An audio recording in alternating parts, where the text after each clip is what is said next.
And Lord, for that we give you praise. Lord, we just thank you for the opportunity to be here to start the chase at Chicagoland Speedway and see what you're going to do. And Lord, I just ask for safety for the drivers, the crews, and the safety crews. And Lord, just help us to have a great day of entertainment. And it's in Jesus' name we pray. Amen. Here to perform our national anthem, please welcome the legendary voice of the Chicago Blackhawks, Jim Cornelison. Oh, say, can you see by the dawn's early light what so proudly we hailed at the twilight's last gleaming, whose broad stripes and bright stars through the perilous fight for the ramparts we watched were so gallantly streaming, and the rockets red glare, no bomb bursting in air, gave proof through the night that our flag was still there. Oh, say does that star-spangled banner yet wave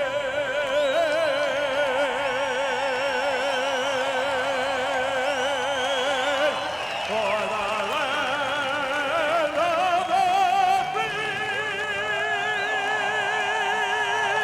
and the home of the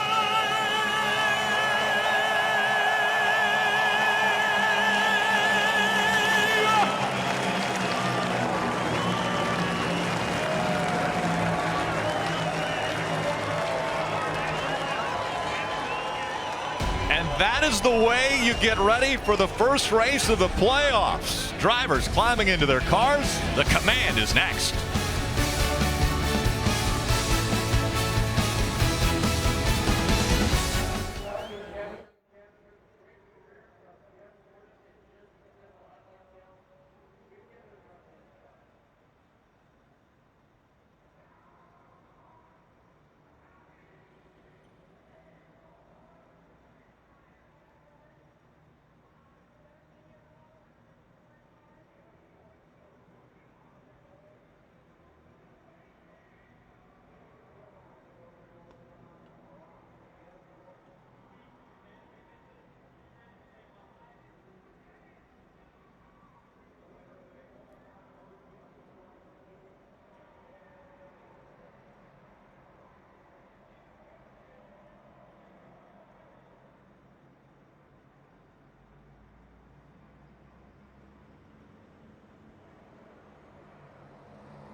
Guess we got a little off track, but love knows a way back through the storms and pouring rain. Got my hands on the wheel and I'm flying, Heartbeat loud as the thunder rolls, riding in on a stampede of lightning. Oh, I'm bringing back the sunshine, bringing back the sunshine. Baby, it's about time. Whoa, bring it back. Oh, yeah. Welcome to NBCSN's coverage of the NASCAR Sprint Cup Series MyAFibRisk.com 400 as we get ready to kick off the playoffs right here in Chicagoland. Let's go to pit road for some of the storylines. We start with Mike Massaro. And Rick, when the green flag flies today, it'll mark yet another milestone for Jeff Gordon. Despite injury and sickness, not since 1993 has Jeff Gordon been outside the driver's seat of the 24 car. And today will mark his 788th consecutive career start. That will tie him with Ricky Rudd as NASCAR's Iron Man. Just another amazing achievement in his already illustrious career, Dave Burns. To try to win his second championship, Team Penske has hired a new rear tire changer for Brad Keselowski. His name is Kyle Power, originally from Lyme, New Hampshire. He's a veteran of the sport, but new to Team Penske. This morning he told me the learning curve has not been just steep, it's been vertical. But he plans to be consistent and do what he needs to do for Brad today. Marty? Dave, no chaser starts further back today than Denny Hamlin. He will start 29th. I asked Dave Rogers this morning, will you use some strategy to get some track position? He said, no way. You have to remember, we have the best pit crew on pit road. We're going to plan 4 tires all day long, Kelly. Martin Truex Jr. is in the chase for the 3rd time in his career, but this is probably his best shot at the championship. Remember, there was a stretch during the season. He looked like the car to beat. He got a win, led nearly 500 laps, and now we get back to his bread and butter mile-and-a-half track. So let's go trackside. And now for the most famous words in motorsports, please welcome your co-grand marshals, 39-time Grand Slam tennis champion Billie Jean King and 14-time NBA All-Star and legend Jerry West. Drivers, start your engines. This 1-2, radio 2. That's better there. Crank it up when you're ready. Okay, fire when you're ready. Up when you're ready. You can fire up when you're ready here.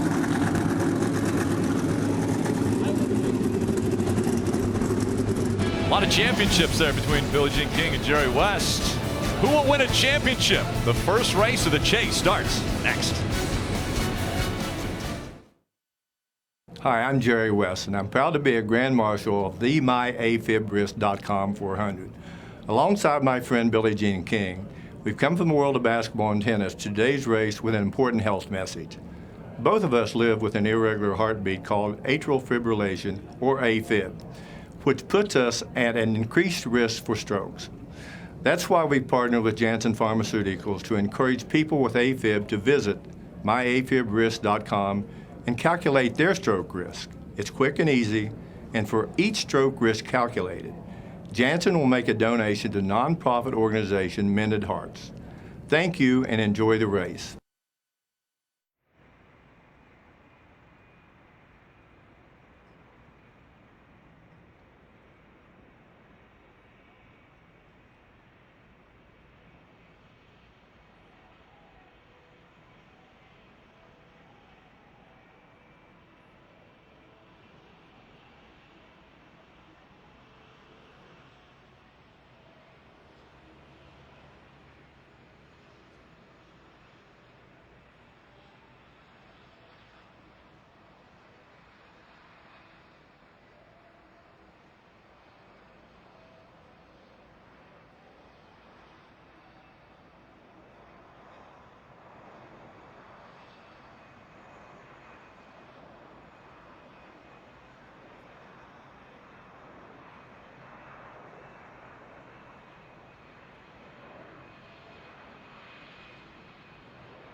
NASCAR on NBCSN is brought to you by Janssen. Quickly and easily calculate your stroke risk at myafib.risk.com. Sprint, proud sponsor of the NASCAR Sprint Cup Series. And by McDonald's. I'm loving it.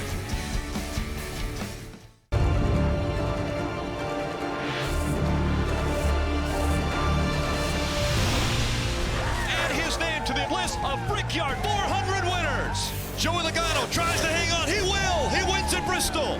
He'll add his name to the legends that have won at Darlington. Every decision they make on this racetrack could determine if they're going to have an opportunity to win the championship. He's going to do it. He's going to win the NASCAR Sprint Cup Championship. Who can step up? The pressure's going to get ratcheted up all throughout this entire chase. Welcome back to Chicagoland, the first race on the road to the championship. 10 races in front of us. Let's take a look at today's starting grid, brought to you by myafib.risk.com. Row number 1, Kevin Harvick will start up front, a 2-time Chicagoland winner. Yeah, row 2, we have Brad Keselowski and Martin Truex Jr., who was the fastest in both practices yesterday. Row 3, Austin Dillon and Ryan Newman. Austin Dillon also very fast in practice yesterday. Back in row 4, a 4-time winner already in 2015 and the 2008 Chicagoland winner starting 7th. In row 5, we have 2 guys trying to win a championship, Kurt Busch and Jeff Gordon. 2 heavyweights make up row 6, 6-time champion Jimmy Johnson and 2013 Chicagoland winner Matt Kenseth. 2 more chasers back in row 7, Jamie McMurray and Carl Edwards. McMurray, it's his first chase race as a chase competitor. Starting in 16th is Paul Menard, who is also making his first chase. Row 9 is Greg Biffle and Kyle Larson looking to maybe upset a chase guy in each breakthrough in victory lane. Back in row 10, starting inside the top 20, Dale Earnhardt Jr. won here back in 2005. Row 11 is Brian Scott making his first Cup start in Chicagoland, and Sam Hornish Jr. Row 12 is Tony Stewart and Casey Mears. Tony Stewart, a 3-time winner here at Chicagoland. Back in row 13, Danica Patrick and Clint Boyer, another chaser, and 2 of the last 4 races here. One from the starting position outside the top 20. Row 14, we see Ricky Stenhouse Jr. and David Reagan. And row 15 is Denny Hamlin and Trevor Bayne. Denny Hamlin is our lowest starting chase competitor. And let's go back up to row 2. Let's try to talk to one of the drivers in the chase, Martin Truex Jr., Jeff. Hey, Martin, this is Jeff up in the booth. You got us? I got you, Jeff. All right, bud, this is your 3rd chase. Tell us what you've learned in your previous ones that can help you in this one. Well, you can't win it today, but you sure can lose it. So we're going to just, try to execute, try to get the job done. We got a fast Furniture Row Chevy. We've had a fast car all weekend long. It's just all about doing what we've done all year, not making any mistakes, and keeping this thing up front all day. Yeah, you mentioned you had a fast car. You were fastest in both practices yesterday. Do you think you can take the fight to them today? We got a good chance at any of them. I mean, had a good fast car yesterday. Needed just a little bit, I think, on the long run. Made a few adjustments for today. The sun's out. It's going to be different, so we'll see what we get. We'll play it by ear, and we'll adjust on it all day long. All right, good luck to you guys. Have a good day. And leading the field today is the 2016 Toyota Camry XSE. It's the official pace car of Chicagoland Speedway. We hope not to see that very often today. That would mean that the cautions would come out. We're going to ride along with a few different drivers, one of those being Eric Almirola, the number 43 car. He has the Eckrich in-car camera and will start 20th today. Kyle Larson also has the camera with him. It's the Clorox onboard camera. He starts 18th. Carl Edwards with the Toyota in-car cam starting 14th today. Matt Kenseth, his teammate, with the Sprint onboard camera starting 12th. Just heard from him. Martin Truex Jr. in the 78 has the Chevy onboard camera up in row 2. And up in the front row, Joey Logano with the Coca-Cola onboard camera starts 2nd. And Kevin Harvick will start on the pole with the Jimmy John's onboard camera. For more of the storylines of today's race, let's go back to pit road and Mike Massaro.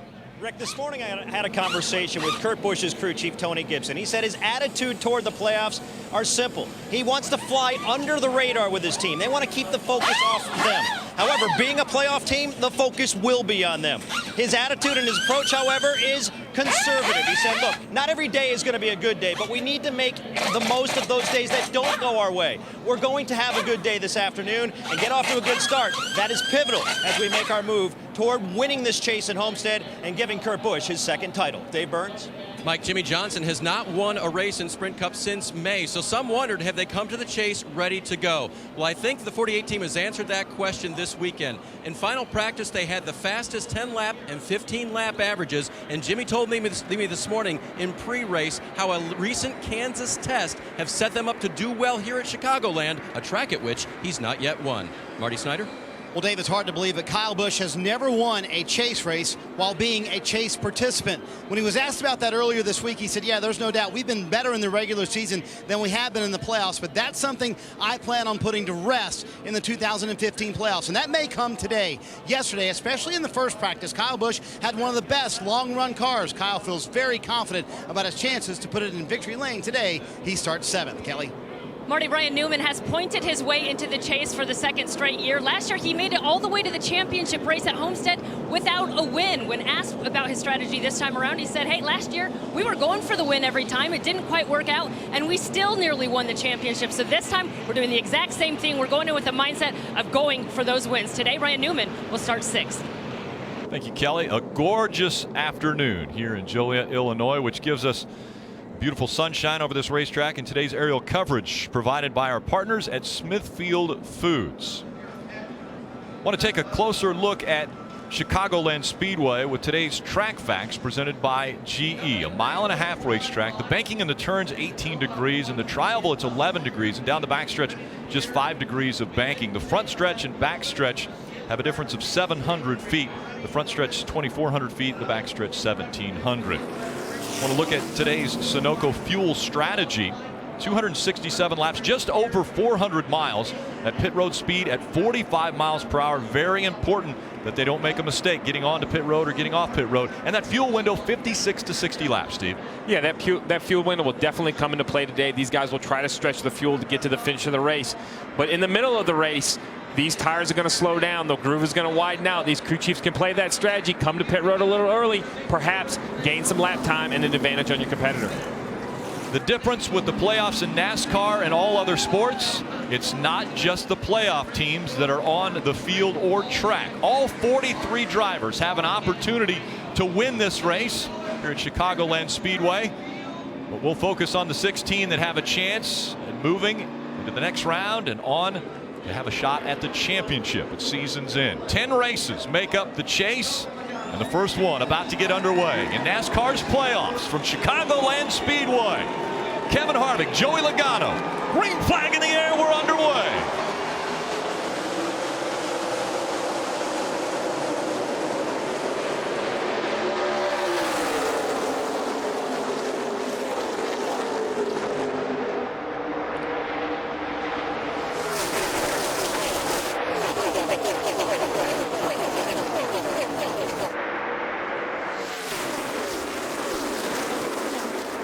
Multiple grooves all the way around this 1.5-mile track.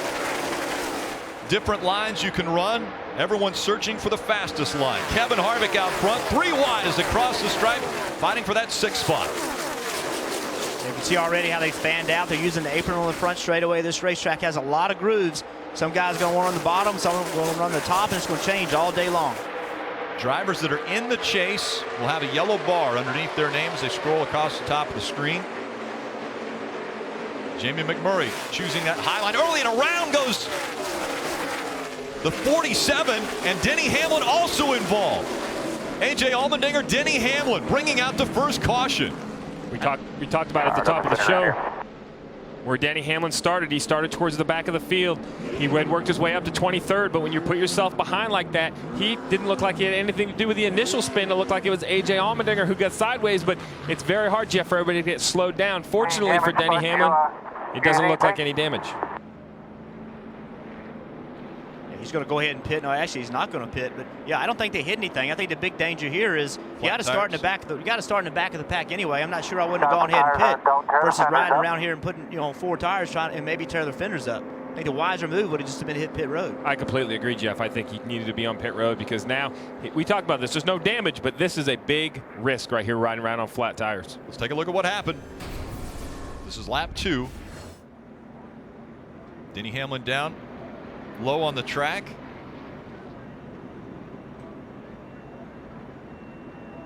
He was way on the bottom. I don't think the 47 ever saw he was there. He was so low getting into the corner. I just don't think that he knew he was there, and he just turned and went to go to the bottom and just had no idea he was going to be there. Then all these cars, everybody did a great job. You know, here's the 11 car right in the middle of the racetrack. Nobody hits him. No contact anywhere. The biggest damage for the 11, she's going to be, you see, this is from the 43. See the 11 making the move, getting into 3. Yeah, 47 had no idea he was there. And we heard Martin Truex Jr., I think, make it very simple.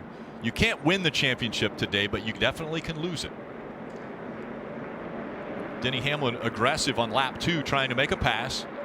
And again, aggressive racing is what we're going to see. But then when something happens, how do you respond to it? And the 11 car not pitting right there, that's going to put them in a hole. They're going to be a lap down now. They could have come on pit road, put 4 tires on it, not had any more damage to the car, drive right around, start in the back, which you're going to start in the back anyway. So when something happens to you, you have to respond to it correctly. You can't panic. You can't get in the mode, oh my God, I got to keep from going a lap down. You just got to deal with the situation at hand.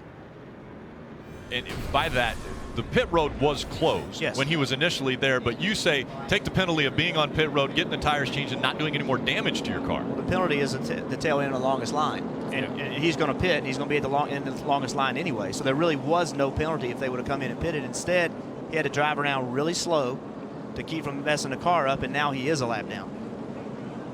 Dave Burns. A.J. Allmendinger replacing those 4 tires. He had said to the crew, the car's really not loose or anything. This is before they saw the replay. I just got stuck in the middle, and of course the crew told him, you got clipped by the 11. Marty? Well, Dave, Denny Hamlin's version is that he was coming, quote, and that the 47 came down on him. The one concern they had was some right front headlight damage. They just checked that when they came around. Dustin Nikes, the front tire changer, checked it. He gave a thumbs up to Dave Rogers for taking their time here. The tires were certainly starting to go down, and they said the left rear quarter panel, the bottom tip, is bit in just a little bit. They're going to take their time and pull that damage out, but it's not bad at all. Once again, they are going to be fine here, and they can go to the back of the pack and make their way to the front. You know, it's funny that earlier this week, Denny Hamlin talked about it's going to be tough to execute like we did last year, but they have certainly gotten themselves in a hole early in this race, Rick. Yeah, they're the only car scored 1 lap down, so if another caution comes out, they're in position to get the free pass.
Welcome back to Chicagoland Speedway.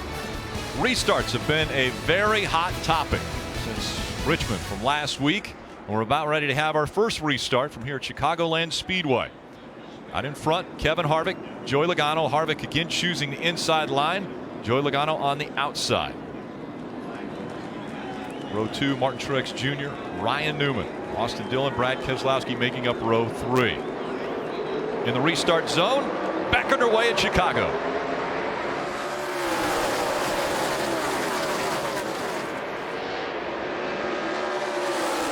Three wide for the lead. Joey Logano on the high side. Martin Truex Jr. goes to the low side. 78, come on. Martin Truex Jr. jumping out in front of the field here at Chicagoland. Look at the push by the three of Austin Dillon, trying for second.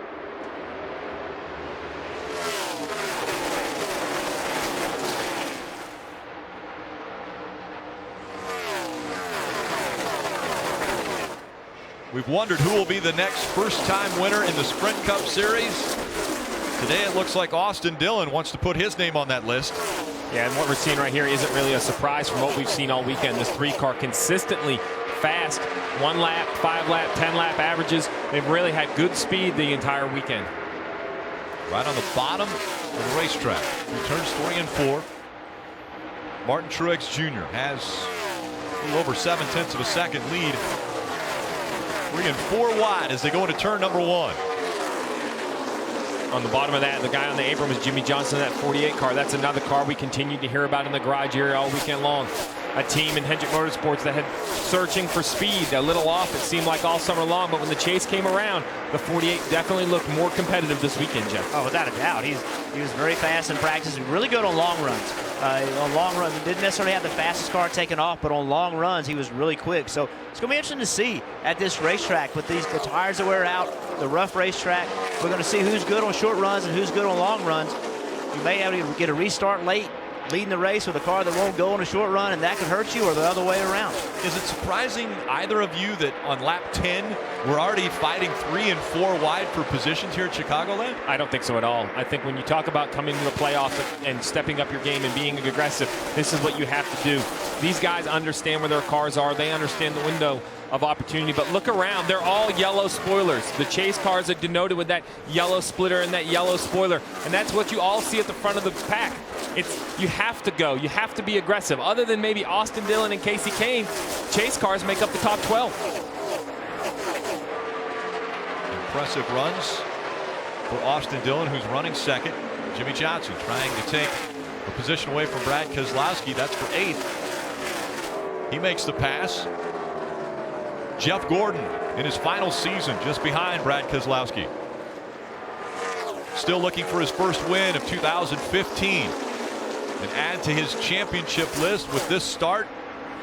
He ties Ricky Rudd as far as the most consecutive starts in NASCAR history. That's really impressive. I know that sounds odd, but 700. We race 30 to 36 times a year over the course of his career. The numbers change, but 788 starts. As you see, he gets right on the left rear quarter panel of the 2 of Brad Keselowski. You know, basically, he started the last race of 1992 and hasn't missed one yet. I think that puts it in perspective, Mike, exactly how long that streak has gone on.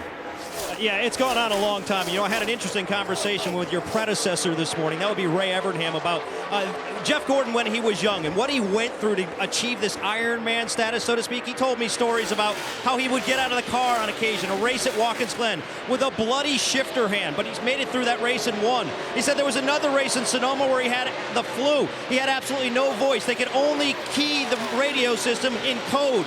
1 was yes, 2 was no. That's how they communicated, yet they won that race too. That just gives you a little sense of just how tough Jeff Gordon has been over the course of his career. And you continue to put it in perspective with other drivers that have had to miss races because of either illness or other reasons. Not Jeff Gordon. 788 consecutive starts.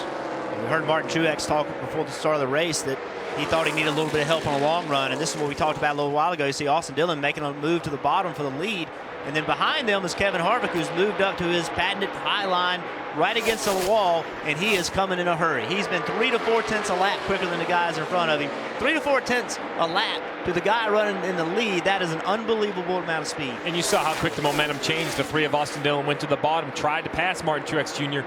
Kevin Harvick rolled the top of the racetrack, got the momentum. We're going to see it here again. As the 4 enters the racetrack, look how high he's going to enter, Jeff. Yeah, and the 78 is not going to give it to him. The 78 saw what was going on. He knew that the 4 was coming on the outside. So he said, you know what? I'm pretty good on the outside, too. And Martin Truex without a doubt, is a high side driver. He loves running right against the wall. He wasn't going to give that to Harvick. He was going to run the line he wanted to run, but the minute Harvick got to him, it doesn't surprise me a bit that he went to the wall to take Harvick's line from him. This is a bumpy racetrack. Here in the Chicago area, a lot of snow, harsh winters. It puts character into these racetracks, so there's different lines that are preferred around here. And Martin Truex Jr. running the line that Kevin has been running most of the weekend, trying to not give him the opportunity to get by for the lead. Yeah, you know, we talk about aerodynamics and aero packages and aero issues. The other thing we maybe sometimes don't talk about enough is competitors.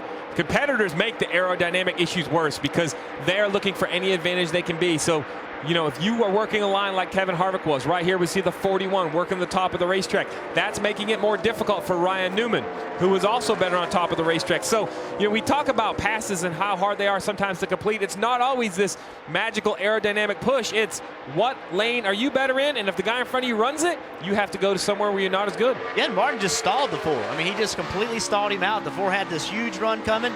Martin said, you know what, I'm going to take that from you, and there's the 4 sitting there running behind him, can't catch him anymore. So smart move by Martin. And Austin Dillon has caught back up to the back of the 4.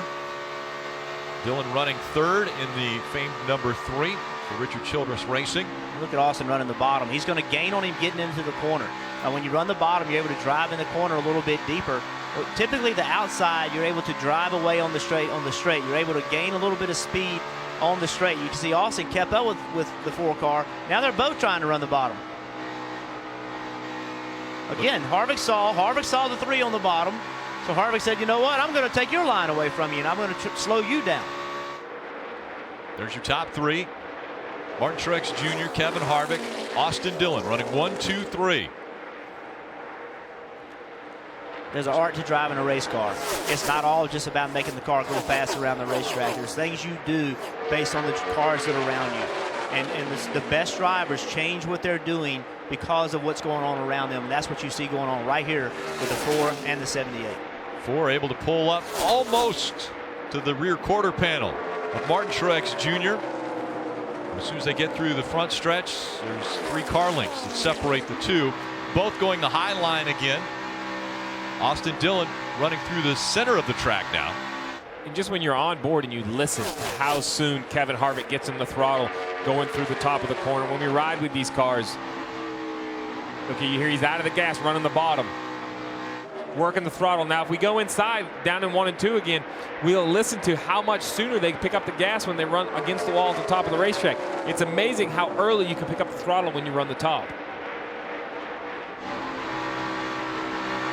He's already back wide open, Jeff. They're not even to the middle of the corner, and Kevin Harvick is back wide open. RPMs getting upwards, almost 8,900 RPMs. And now Harvick pulls even with the 78. Martin Truex Jr. Can the momentum keep Truex Jr. in front? He leads that lap again. 16 laps led for Martin Truex Jr. of the 22 we've run. Here comes Austin Dillon to the bottom of the track, fighting for second now.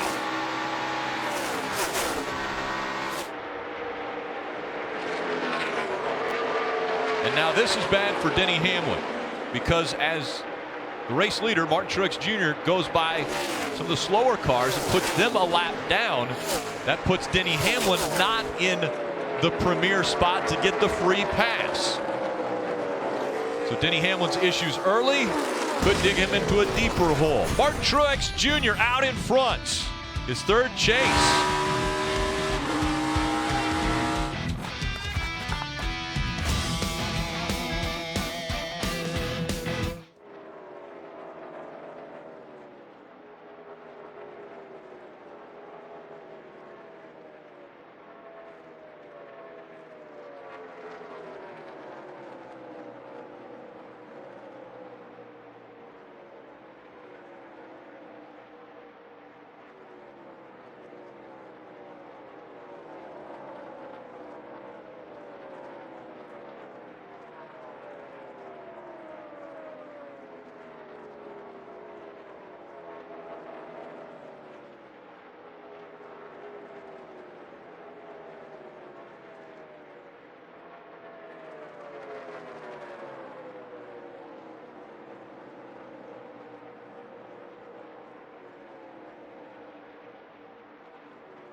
Watch a live stream of every Sprint Cup Series race, combined with additional camera angles, interactive driver stats, and track information with NBC Sports Live Extra. It's available on your laptop, tablet, smartphone, and connected TVs. NBC Sports Live Extra brings you closer to every race. Out in front, Martin Truex Jr., Kevin Harvick, Kyle Busch has moved into third ahead of Austin Dillon. For more updates, we go to Pit Road and Kelly Stavast. Rick, Martin Truex Jr. hasn't had the best results as we head into the chase. 3 of his last 5 races have been 20th or worse, but still the team is very optimistic. They said it's just been a weird summer with all the different rules packages and variety of tracks. Now they feel like they're finally back to a normal weekend, back to the mile-and-a-half tracks where they've been so strong. They finished in the top 10, 5 of the last 6 races on these types of tracks, Rick. Close battle still for the lead. Martin Truex Jr. has Kevin Harvick all over his back bumper. And Harvick's continued to try to find a line to get by Martin Truex Jr., but Truex Jr. almost playing a chess game with him as far as when he goes to the high side of the track and when he goes to the bottom. Yeah, but Martin Truex Jr. and Kevin Harvick better look in their mirror, because Kyle Busch has run these two down, and he's done it using the top of the racetrack, the middle of the racetrack, even at the bottom at times to go through lap traffic. So he looks like he has a car that can move around the racetrack, and that's really what we've seen. As the 78 has taken away the top line from the 4, it's kind of stalling, but the 18, Marty, he seems like he has a few more options. Well, Steve, we talked about this in the pre-race, that they felt very good about their long-run car, especially in that first practice yesterday, and very confident in it right now as he tries to get underneath Kevin Harvick. You know, Kyle came on the radio and said 3 and 4, he's a little bit tight from the center off, and he does get that spot from Kevin Harvick for right now. But he said when he tried to run the bottom, where he is right now, the car got way too tight and he felt like he lost ground. So you've seen him move up half a lane or 3/4 of a lane, but it's fun to watch these guys run side by side like this, isn't it, Rick? Absolutely. Fighting for position. Now it's the fight for second as Kyle Busch goes back to the middle of the track. Kevin Harvick all the way to the top, but that momentum is going to help out Kevin Harvick as he comes off of turn 2 and down the back stretch they go. So nobody told these guys it was the first race of the chase and don't just make a mistake, did they? You can see what they've got on their minds. They believe if they win, you win this first race and you advance, and that's what these 3 have in their minds, without a doubt. And that move by Kyle Busch right there, that is a big move. He went to the bottom of the racetrack and was able to carry the power on the exit of the corner to clear the 4. We haven't been able to see that much today. It seems like the top's been the preferred line, but Kyle Busch is moving around the racetrack and making time doing it. Steve, one of the things we watch when drivers are driving this aggressive early on is tire wear. The tire's wearing out. This could end up being a long green flag run where they'll have to go the 56 to 60 laps before they come to pit road. How much of this aggressive driving by Kyle Busch could come back to hurt him later? I think we're already 27 laps into this run. I think aggressive driving gets matched by aggressive pit calls. I think Kyle Busch is out there pushing as hard as he can. Adam Stevens can do the same. He can come to pit road 50 or 53, 54 laps into this run, Jeff, a little early. Put new tires on your car. You will force everyone to pit road. No one out there can give you a 2, 3, 4 second advantage. And every lap you have tires before someone else is going to be a huge advantage. Here we go for the lead. Kyle Busch running the middle of the track, trying to get by Martin Truex Jr. for that top spot. As we're just 35 laps into this 267 lap race. Still Martin Truex Jr. running right up against the wall. Kyle Busch trying that lower line. Let's see if Kyle Busch drives into turn 3 as hard as he did the last time. He made up 3 or 4 car lengths, wasn't able to pull the move off, but here he goes on the bottom, drives in the corner way deep. It's almost even with Martin Truex Jr., and then the momentum carries him out in front. His goal right now is to get through 1 and 2 equal with Martin. If he can get through 1 and 2 that same distance back, then he can drive into 3 hard and clear him before he gets in the middle of 3 and 4. But the strategy now is to try to stay close to him, get into turn 3. Yesterday, the wind came into play as far as going down the back stretch or the front stretch. Yeah, he's got a chance at him right here. Can't quite make it happen. Yeah, Rick, when you run in the Midwest, Chicago and Kansas, the wind is normally a big issue on the balance of the 2 ends of the racetrack. But today is a very calm day. It seems like it's really calmed down. That's one more thing. When we talk about the track changing from practice to the race, wind is one of those things that can really affect how your car is handled. Kyle Busch continuing to run the middle or bottom lines in both turns 1 and 2. And again, the momentum in the hands of Kyle Busch as he enters the turns. But it's that high line that prevails with Martin Truex Jr. up top. I love the fact these guys are racing this hard. A little while ago, we saw the 18 underneath the 4. Well, here we are. This was lap 36. The 4 just lays on the side of the 18, pulls the air off the 18, made the 18 loose. The 4 did that in an attempt to try to keep the 18 from passing him. That's how intense this race is. We haven't even made our first pit stop. This intensity is only going to ratchet up. Again, pit window here at Chicagoland, anywhere between 56 and 60 laps. But as you mentioned, Steve, the possibility of the guy pitting a little bit early to have fresher tires. Yeah, we've run 40 laps, but only 35 of them done under green. We had that early caution for Denny Hamlin and AJ Allmendinger. So this is one that, you know, I think you'd be pretty safe to run 47, 48, 50 hard green flag laps. So we'll probably see the leaders come about 50 to 55, I imagine. The gap, 3 car lengths down the straightaway, but when they get into the turns, it's Kyle Busch that always closes the gap. Martin Truex Jr. leading at Chicagoland.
Welcome back to the MyAFibRisk.com 400. Today's aerial coverage provided by our partners at Smithfield Foods. And the gap has disappeared once again between Martin Truex Jr. and Kyle Busch. He goes to the bottom of the track to try to take the lead here at Chicagoland.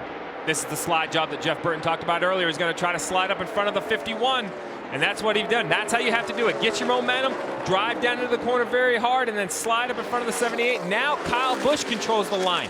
What line's better for his car? But Martin Truex isn't done. He's going to try to get back in front of the 18. He has not run that bottom line much at all since the start of this race. Kyle Busch has been able to run it very effectively. Yeah, you can see Kyle, he just kept trying to get close to the 78, get into turn 3. If he could ever gotten close to him, he was so much quicker through the middle of 3 and 4, and getting into 3, he could pull the pass off. He just had trouble every time he would leave turn 2 trying to stay close to the 78 of Truex. Kyle Busch won the Xfinity race here yesterday. It's the 4th time that he's won the Xfinity race. at Chicagoland. And now, after leading a lap here at Chicagoland, he has led a lap at the last 10 races. That is a career-long streak for Kyle Busch. Marty. And guys, his teammate Carl Edwards back there and a little bit further back in the field, they are a little concerned, not overly concerned, but he said for about 2 minutes he had a bad vibration inside the race car, almost like a flutter inside the race car. He said something was wrong with the harmonics, the fuel pressure, the volts look good, but they think it might be a broken tailpipe. He just radioed to Darren Grubb a moment ago and said, hey, you know what? It's actually come back to life now. So a little bit of concern for a moment on the 19 car, but they think everything should be fine. Now, when you have a vibration like that, Jeff, and you're in the chase like Carl Edwards is, it's always disconcerting to the driver, isn't it? Oh, without a doubt. I mean, you definitely don't want to blow an engine up or have something break or mechanical issue or even have a performance issue. I mean, this is also, the car won't run as well with this kind of problem. So you don't want things working against you. Now, one of the things we've got to look at is we're coming up on green flag pit stops if we stay green, and that has always been a trouble issue here at Chicagoland. Yeah, I mean, the entry to pit road here at Chicagoland is extremely difficult. And when you try to do it, it's just so hard to get off the banking straight without locking up the left front tire. And the green flag pit stops are coming. Another team that needs green flag pit stops, though, is the 15 of Clint Bowyer. He's just in front of the 18 of Kyle Busch on the racetrack, running in the 24th position, looking to try to stay on the lead lap. Yeah, he may pit early. He may pit early and try to get tires on sooner and then try to build a gap between himself and the lead. I would wait, Jeff. I would wait until I was lapped. Don't lose a lap by coming early, but as soon as I was lapped, I'd hit pit road, Kelly. Clint Bowyer certainly has his hands full with this 15 car. He said he is tight across the center and just way too loose in and off the turn. So they're definitely going to make some adjustments for him when he comes to pit lane. Clint saying he approaches his first round of the chase as a 3-race chase. So it's not one race at a time. He wasn't concerning himself with too much just here in Chicago. He's looking at a bigger picture for these next 3 races. Green flag pit stops have started. The 4 of Kevin Harvick, the first to jump onto pit road. And he's making that long 45-mile-an-hour run down pit road to you, Kelly. All the way to the last pit stop before pit exit. Kevin Harvick has been working his track bar to help his handling on this 4 car. It's going to be an air pressure adjustment, 4 tires and fuel, and 1 round of wedge in the left rear for Kevin Harvick. Dave? Kyle Larson reported that his 42 car was tight, rolling the center, and then to the initial throttle. He'll get 4 Goodyear tires, Sunoco fuel, and adjustments.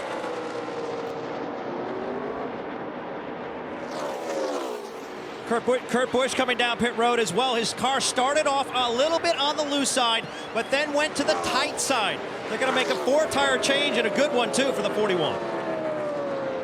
Martin Truex Jr. was really quiet on the radio. That is until he got passed by the 18. He said his tires have just gone away. So it's a 4-tire stop for Martin Truex Jr., Sunoco fuel, and now he's on his way next to Joey Logano. Kelly saw Joey Logano leave there. His car was a little bit loose off. They made an adjustment for him with wedge. The leader, Kyle Busch, said the car is not bad as, quote, a little right reary, which means it's just a little bit loose off the corner for Kyle Busch. You saw the wedge adjustment to tighten up the car just a bit. There it is for Kyle Busch, Dave. Jimmie Johnson's race car was getting tighter, longer, a little trouble getting the left side of the car up. It'll be a 4-tire Goodyear change, Sunoco fuel, and a wedge adjustment for Jimmy. First green flag stops taking place. Kelly. You see Paul Menard pulling to his pit stall a little bit crooked there. He said his car's loose on exit, but it's turning well. They're going to make a 4-tire change for Paul Menard, who's making his first chase appearance. Now you see him filling it with Sunoco fuel. The 19 of Carl Edwards hit with a penalty, too fast entering pit road. We talk about the chase. We talk about the pressures of the first run. You can't make mistakes, Marty.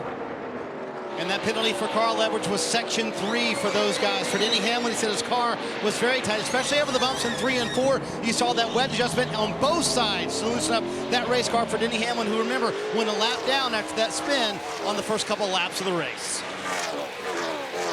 Cycling through these green flag pit stops, Kyle Busch will cycle back out front. Kevin Harvick second, Logano, Martin Truex Jr., Kurt Busch the top 5. And Rick, did you see how quick pit road opened? The faucet was poured on. When Kevin Harvick hit pit road, the whole field followed. They could have ran farther on fuel, but they couldn't afford to wait. That's what's so great about a track where tires fall off. It can happen so easy. If you look at where we left before we went to a pit stop, Martin Truex Jr. was only a little under 2 seconds behind the leader. Through that cycle of pit stops, though, Martin Truex is almost 4 seconds behind the leader. There's a lot of time to be gained and lost being efficient on and off pit road. And also Logano is up to third now. And the big loser in all that was Clint Bowyer. Clint Bowyer was lapped, and now he's 3 or 4 car lengths behind the leader. So another one of our chase guys in trouble early in the race. Yeah, and what happens is, you see here the 19 at Carl Edwards serving his penalty coming down pit road. So now we look at chase guys that are in trouble. Denny Hamlin 34th a lap down. Clint Bowyer 26 a lap down. The 19 of Carl Edwards a lap down. It's easy to say you're going to get the free pass, but there's now a whole bunch of you racing for it. A lot of cars a lap down. Only 22 on the lead lap. Kyle Busch out in front of the field here at Chicagoland.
And welcome back to the MyAFibRisk.com 400 from Chicagoland Speedway. Get ready for the chase with a free trial of RaceView Mobile, NASCAR's ultimate live race companion. Download it now to follow your favorite driver at Chicagoland. Search RaceView Mobile in iTunes, Google Play, or visit NASCAR.com/mobile for more information. It's Kyle Busch, Kevin Harvick, Joey Logano, Martin Truex Jr., and Kurt Busch. They are the top 5 here at Chicagoland in our first race of the playoffs. We're going to go with some chase updates. We'll start with Marty Snyder.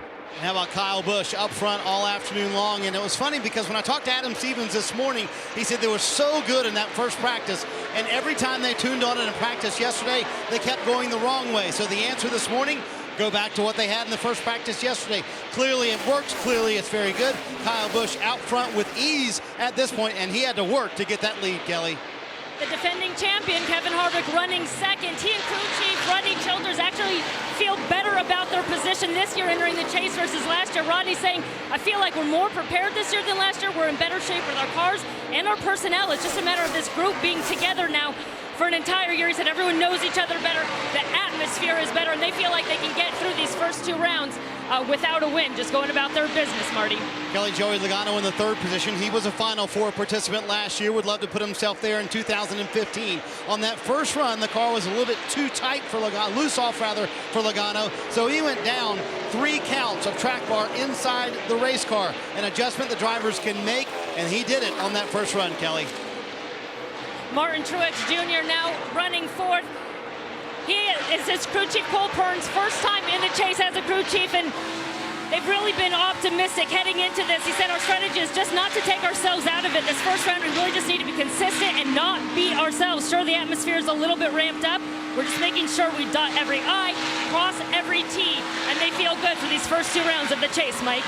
And that seems to be the attitude for Kurt Busch's team as well. Tony Gibson told me that their main goal today was not to beat themselves, be conservative, and try to get the most out of this race car so that we can advance to round 2. Right now, the car not perfect, very snug in the center. In fact, Kurt Busch just brushed turn number 2 a few laps ago. So they need to adjust that car and loosen it up just a little bit. Dave?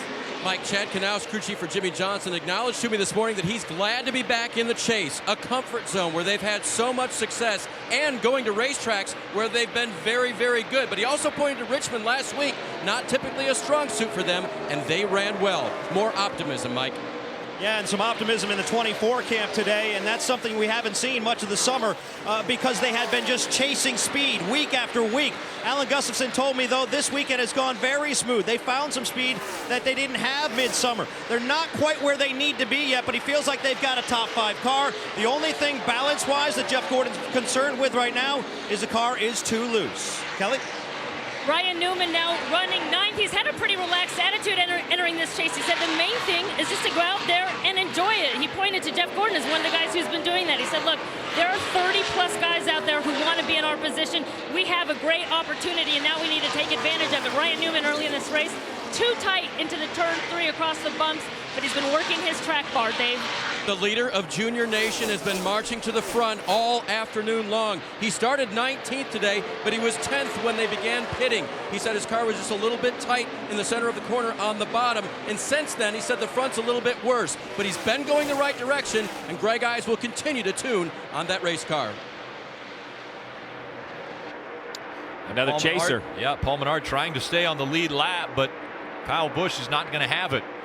That'll put another chaser a lap down. I think the focus might have to go back to Denny Hamlin, though, because he's about to go 2 laps down. And that's a big difference, Rick. You know, when you get 1 lap down, there's a lot of opportunities. You can take wave buys. You can race for the free pass.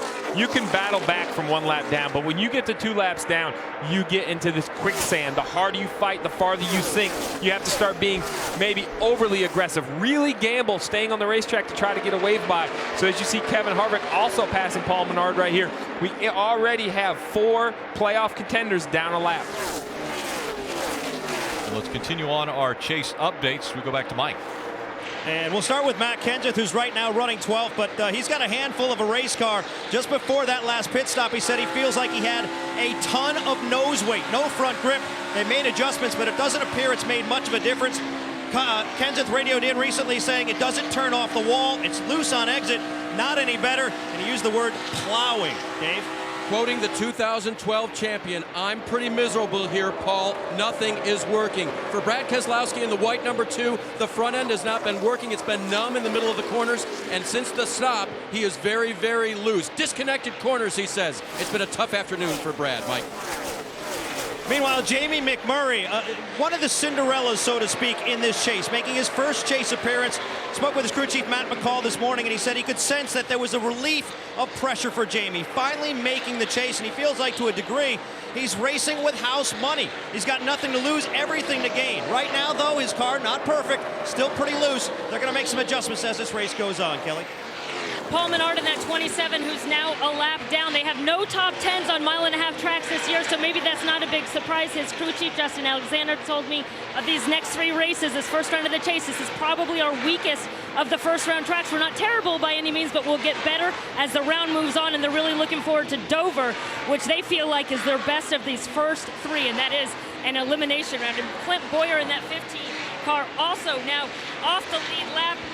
He said this chase, we just need to do what we've been doing. They've had 5 top 10s in the last 7 races of the season. They felt like they came into this chase with some good momentum, but they hope to continue to improve. Right now, Clint's really been struggling with this car. He said it's burning the rear tires off so fast, he just doesn't understand it.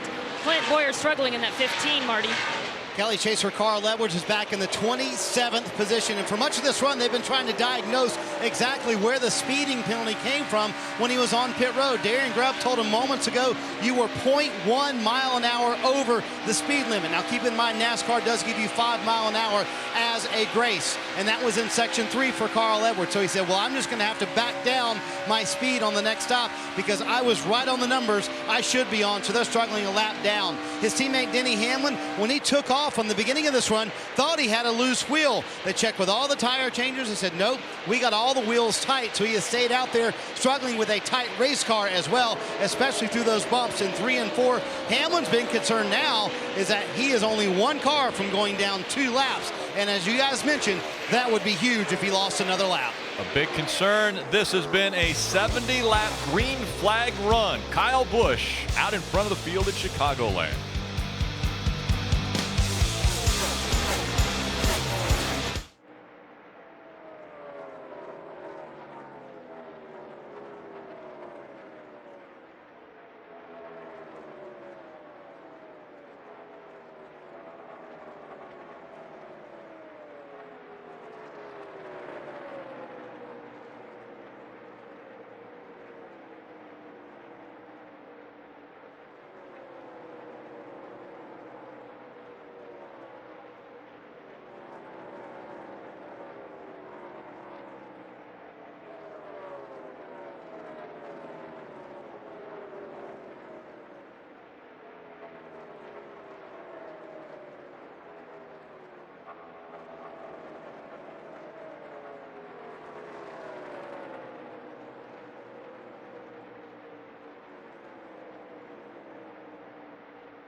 NASCAR on NBCSN is brought to you by Bank of America. Life's better. We're connected. And by Toyota. Let's go places.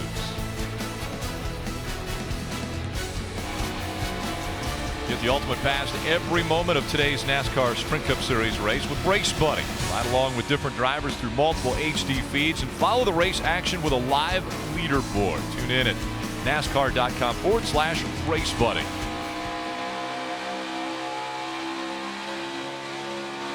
As we look at the chase grid, 16 drivers, all with a chance at the championship. All 16 drivers coming out of 11 different states. The only driver that's out of North Carolina, where most of these teams are based, is actually Dale Earnhardt Jr. Each driver in the chase started with 2,000 points. They reset the points at the beginning of this first race.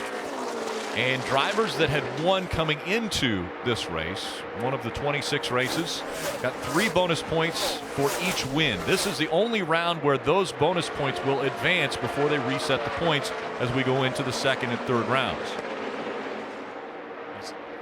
See what the Kyle Busch has done in this race. There's only 16 cars on the lead lap at this point. He has put a lot of good cars a lap down. We talked about it earlier. We have 4 cars, 4 chasers that are a lap down. He has an unbelievable speed. Yeah, we're on board with Kyle Larson. You see him passing his teammate, the one of Jamie McMurray, a playoff driver. Well, Jamie McMurray's running 14th. He's not running bad. Top 15 run. And he's less than a straightaway from going a lap down. Kyle Busch is just setting such a rampant pace. He's running these guys down. You see Kyle Larson gets really loose up by the wall there. Yep, had to get way out of the gap. He did. Kyle Busch has a 1.7 or 1.6 second lead over second place Kevin Harvick. Martin Truex Jr. is 7 seconds behind Kyle Busch and running third. 20 of Matt Kenseth, another driver that probably doesn't have the handling in his car that he'd like. We listened into his radio moments ago. 3 pounds there in both front tires and 10 pounds in the rear.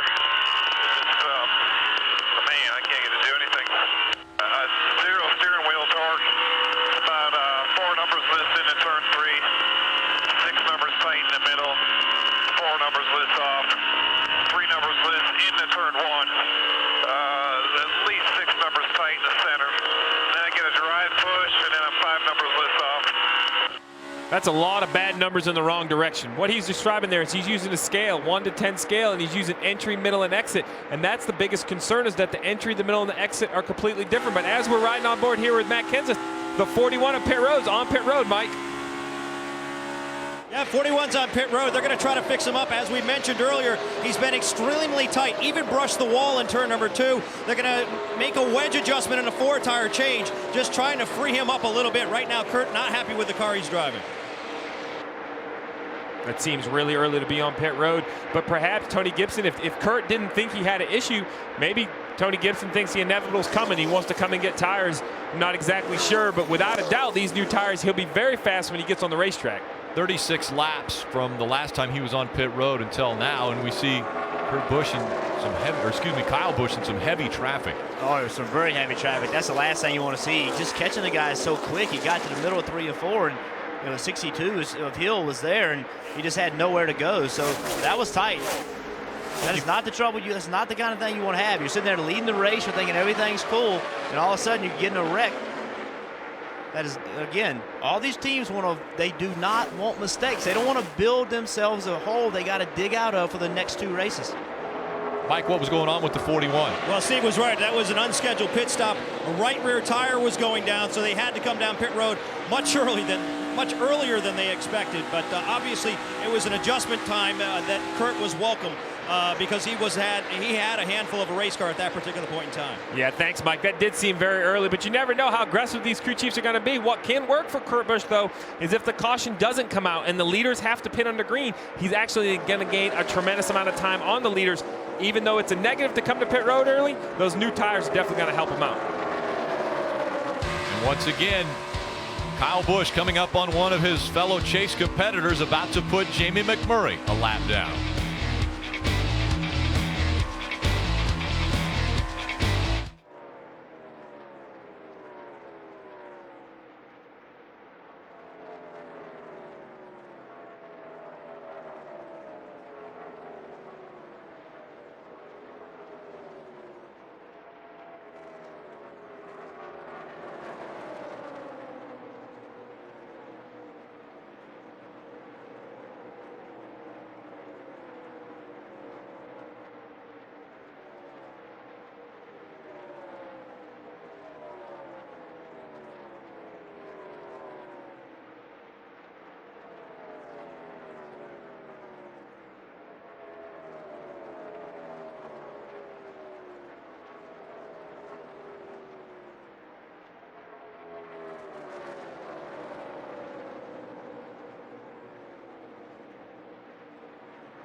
18.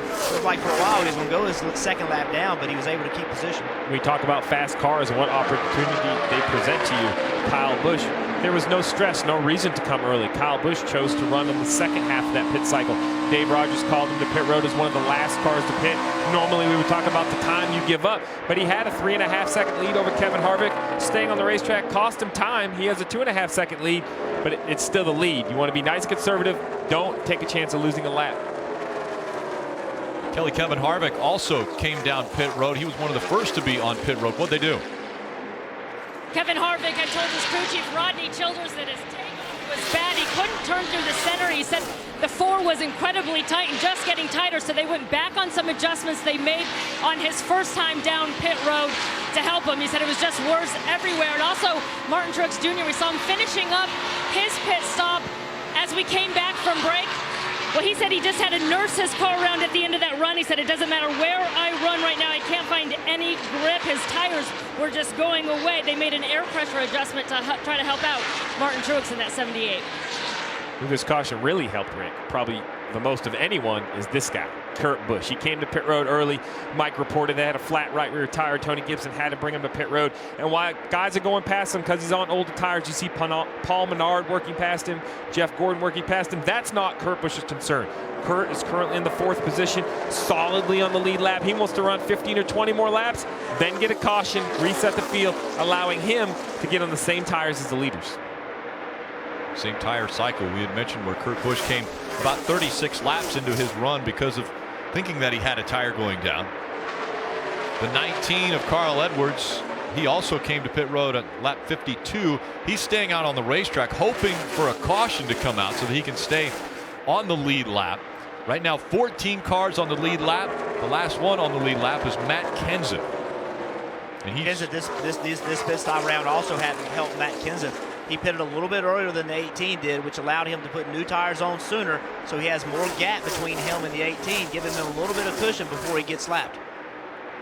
And slow on the track is that 19 of Carl Edwards. They might have to come to pit road now. Marty, what's going on with the 19? Well, Carl Edwards stayed out one extra lap there because Reed Sorensen was sitting here on pit road, so they didn't want to pit because he has a pit stall behind him. And all he said was that it's slow. I don't know if he ran out of fuel or what, but he's going to come to pit road here.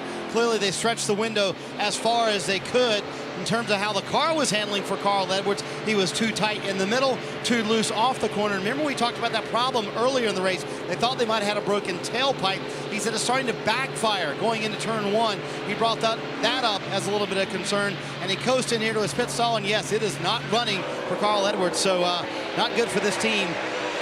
Yeah, and Marty, here midway through this race, Steve. And Marty, you talk about risk versus reward. The problem with running to the end of his pit cycle, not only just running out of fuel, but he was just almost 1 lap down. When he leaves pit road, there's a really good chance he's going to end up 2 laps down to the leaders. So he's going to have to really hope he can get back in front of the leaders before the caution comes out. And he had to be extra tires careful. give them that opportunity. Well, he had to be extra careful coming on pit road too because he got caught for speeding the first time in, so he had to back his speed up a little bit. Probably had to overcompensate a little bit, probably gave up a little bit of time on pit road because he can't afford another penalty. And as Marty mentioned, it wasn't running when he came into a stall, so he can't look at the gauge, the RPMs on that too, so he had to judge his speed after he had shut it off. And you look how close he is to Kyle Busch. While he did, the pit crew did a great job, got him out in front of the 18 of Kyle Busch. Now he has to fight hard because he's a lap down. That position right there will make him 2 laps down. Big difference, Jeff. 1 lap down, you have a lot of options to wave around. Free pass. 2 laps down, though, can be very concerning, and that's where we now have Hamlin and Edwards 1 lap down. Poor Clint Boyer, his day has not gotten any better. He's in 27th, 2 laps down. Other Chase drivers, Jamie McMurray, Paul Menard, both a lap down. The next to go a lap down would be Matt Kenseth, who's running 13th now. Only 13 cars on the lead lap, and we're closing in on the most green flag laps run this season.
NASCAR on NBCSN is brought to you by Janssen.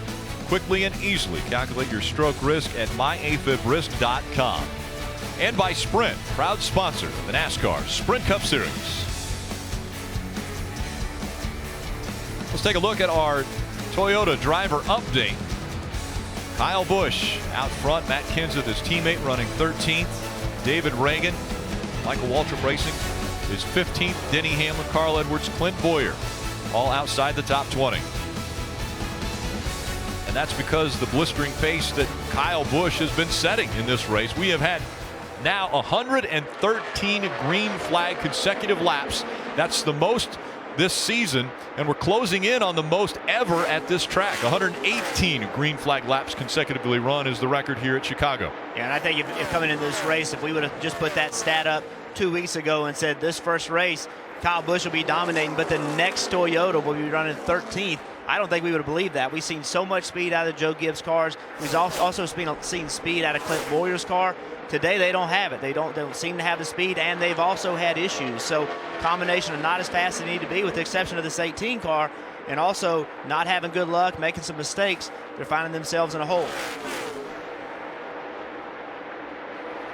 Let's go through the field, brought to you by Hardee's. Start with Marty. You know, it's funny, Rick, everybody wanted to say, you know, since Kyle Busch was out for 11 weeks this season, that he might be a little fresher coming into the chase. He was asked about that earlier this week. He said, no. He said, you got to remember, for those 11 weeks, those guys were driving race cars. I wasn't sitting on the couch. I was rehabbing every day. I was working every day. So he says, I feel like I am ready to go for the chase, but I've worked just as hard as everybody else this year. And oh, by the way, you think he might, you know, slack off a little bit in the chase and not run companion races? He's running every companion race for the Xfinity Series for the rest of the year. He said that helps me on Sundays. Kelly? Kevin Harvick won back-to-back races early in the season at Las Vegas and Phoenix. They haven't won since, and now we've got a caution out. Caution is out for debris on the backstretch. We went 116 laps of green flag racing. The highest non-lead lap scored car is Kyle Larson. Matt Kenseth was able to stay in front of his teammate Kyle Busch and stay on the lead lap. And since the last green flag pit stops came around lap 106, anywhere from 103 to 106, we've gone close to 20 laps on these tires. Are we going to see everybody come in and change 4? Well, with only 13 cars in the lead lap, I expect to see everybody to pit. If this was early in the race and we had run 10 or 12 laps, there was 40 or 35 cars in the lead lap, someone might consider staying out and getting some track position, but you can only gain 13. So I think at this point, all the leaders are going to pit. The big question mark to me is when I look down at the cars one lap down, Paul Menard, Jamie McMurray, Denny Hamlin, Carl Edwards. Are they willing to take the wave around to try to get back on the lead lap? I think Carl Edwards can, because he recently was on pit road. He pitted, you know, not that long ago, so he's one of those guys that can, but everybody else pitted quite a bit ago. So I think it's an opportunity for Carl. The other guys, I think, would be pretty risky. And we talked about it earlier. Huge break for Kurt Busch. Kurt Busch had to pit under green, so he needed this caution to get back on the same cycle as the leaders. And really everybody, I think, needed a breath except for Kyle Busch, because he was kind of holding the pressure on everyone. I think the whole field needed a little break, get a cold drink of water, talk to your crew chief, reset what you have. Hearing through the radio that some of these chase drivers that are a lap down are already saying, we're going to stay out, we're going to take the wave around. As we see Kyle Busch, race leader, making his way onto pit road. And we'll go down to Mike. And Jeff Gordon's been having a very solid run as well. Your upper left-hand corner, he's been inside the top 3 before this round of pit stops. They're going to make a 4-tire change and pull a spring rubber from the left rear, also fuel. Marty? Mike, Kyle Busch said his car was, quote, pretty good. I'll say it is. Just a quarter round of wedge, because then the car takes off just a little bit too loose, and he said he actually thinks it's going to be better on this run, Kelly. Martin Truex Jr. on the lower left said he felt like he was on the splitter, but the spotter says it looks okay. They're going to give him a round of wedge. 4 tires and fuel for the 78, and also the 4 of Kevin Harvick said it's so tight it won't make the corner. They're taking a half a round of wedge back out of the left rear for Kevin Harvick. Look at the race off pit road, brought to you by Geico. Jimmy Johnson makes up a spot on Martin Truex Jr. Also Newman and Almirola advance 1 position.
Today's aerial coverage provided by our partners at Smithfield Foods, giving us a great perspective of this mile and a half.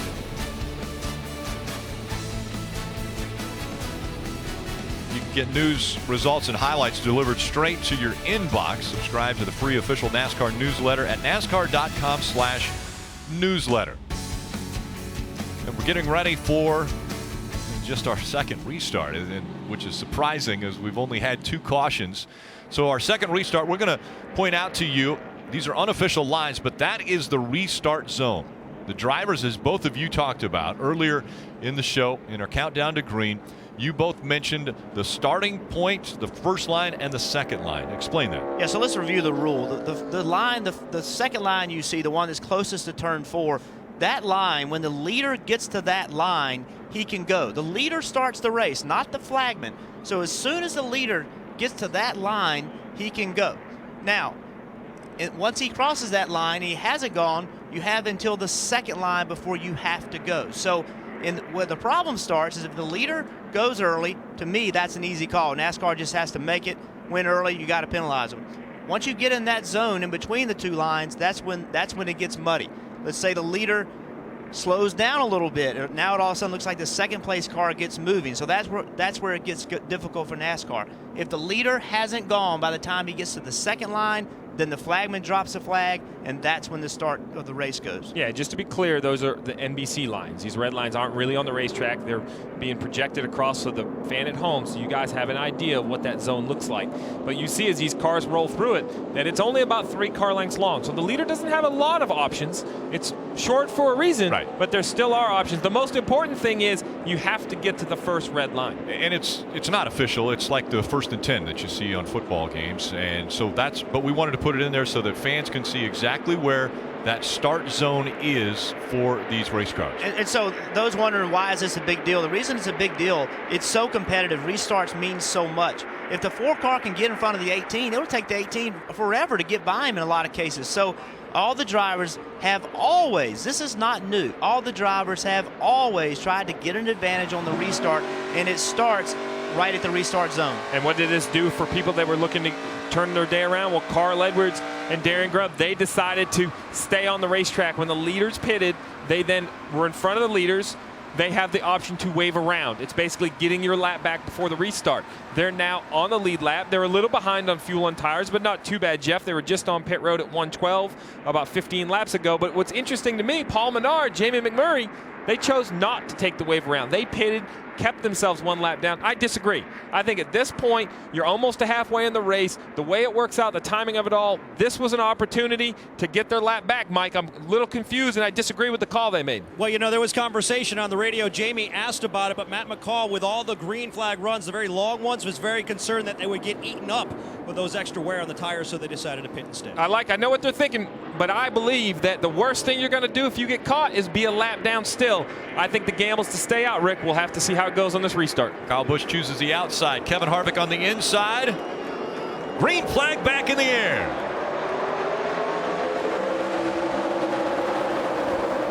They fan out. Kyle Busch works high, trying to stay in front of the 48.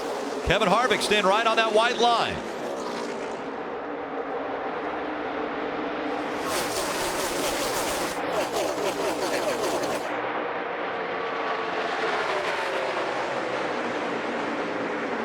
A lot of momentum for the 4 of Kevin Harvick. Kyle Busch tries to get to his right rear quarter panel to slow him down. It doesn't work. Harvick out in front.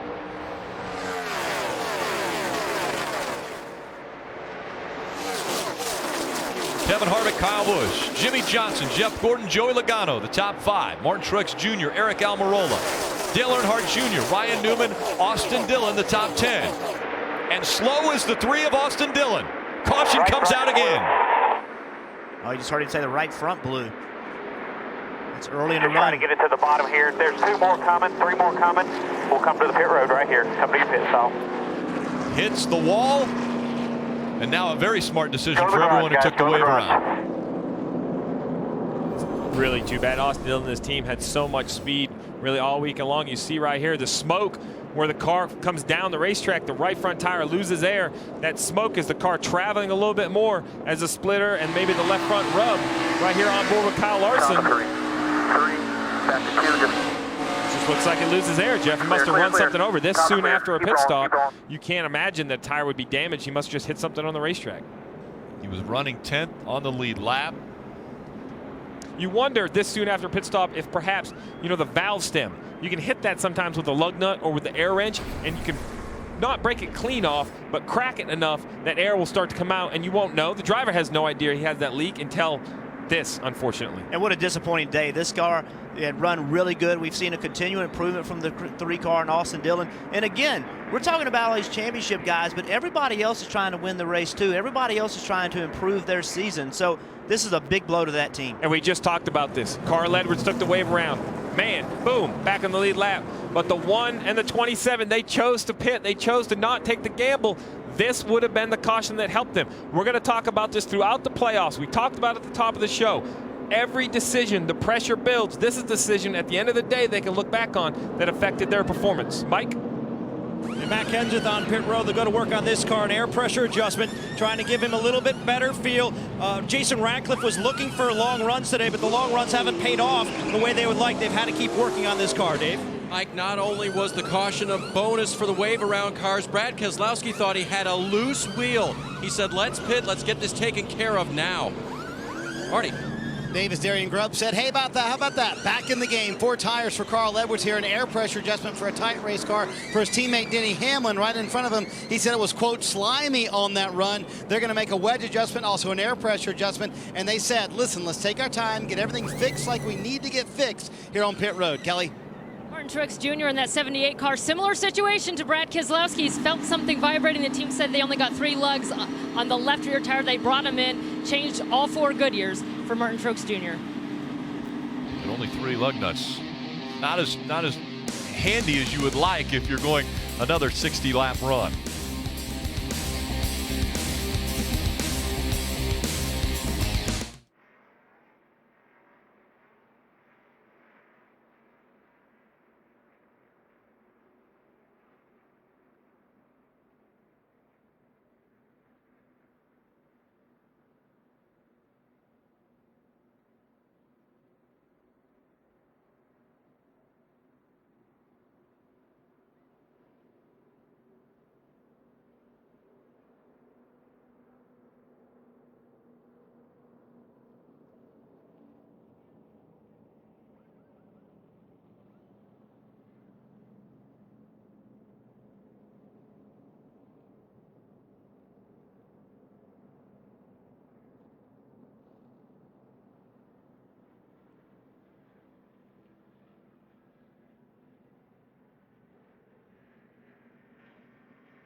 The fastest lap today, presented by Sprint, turned by Martin Truex Jr.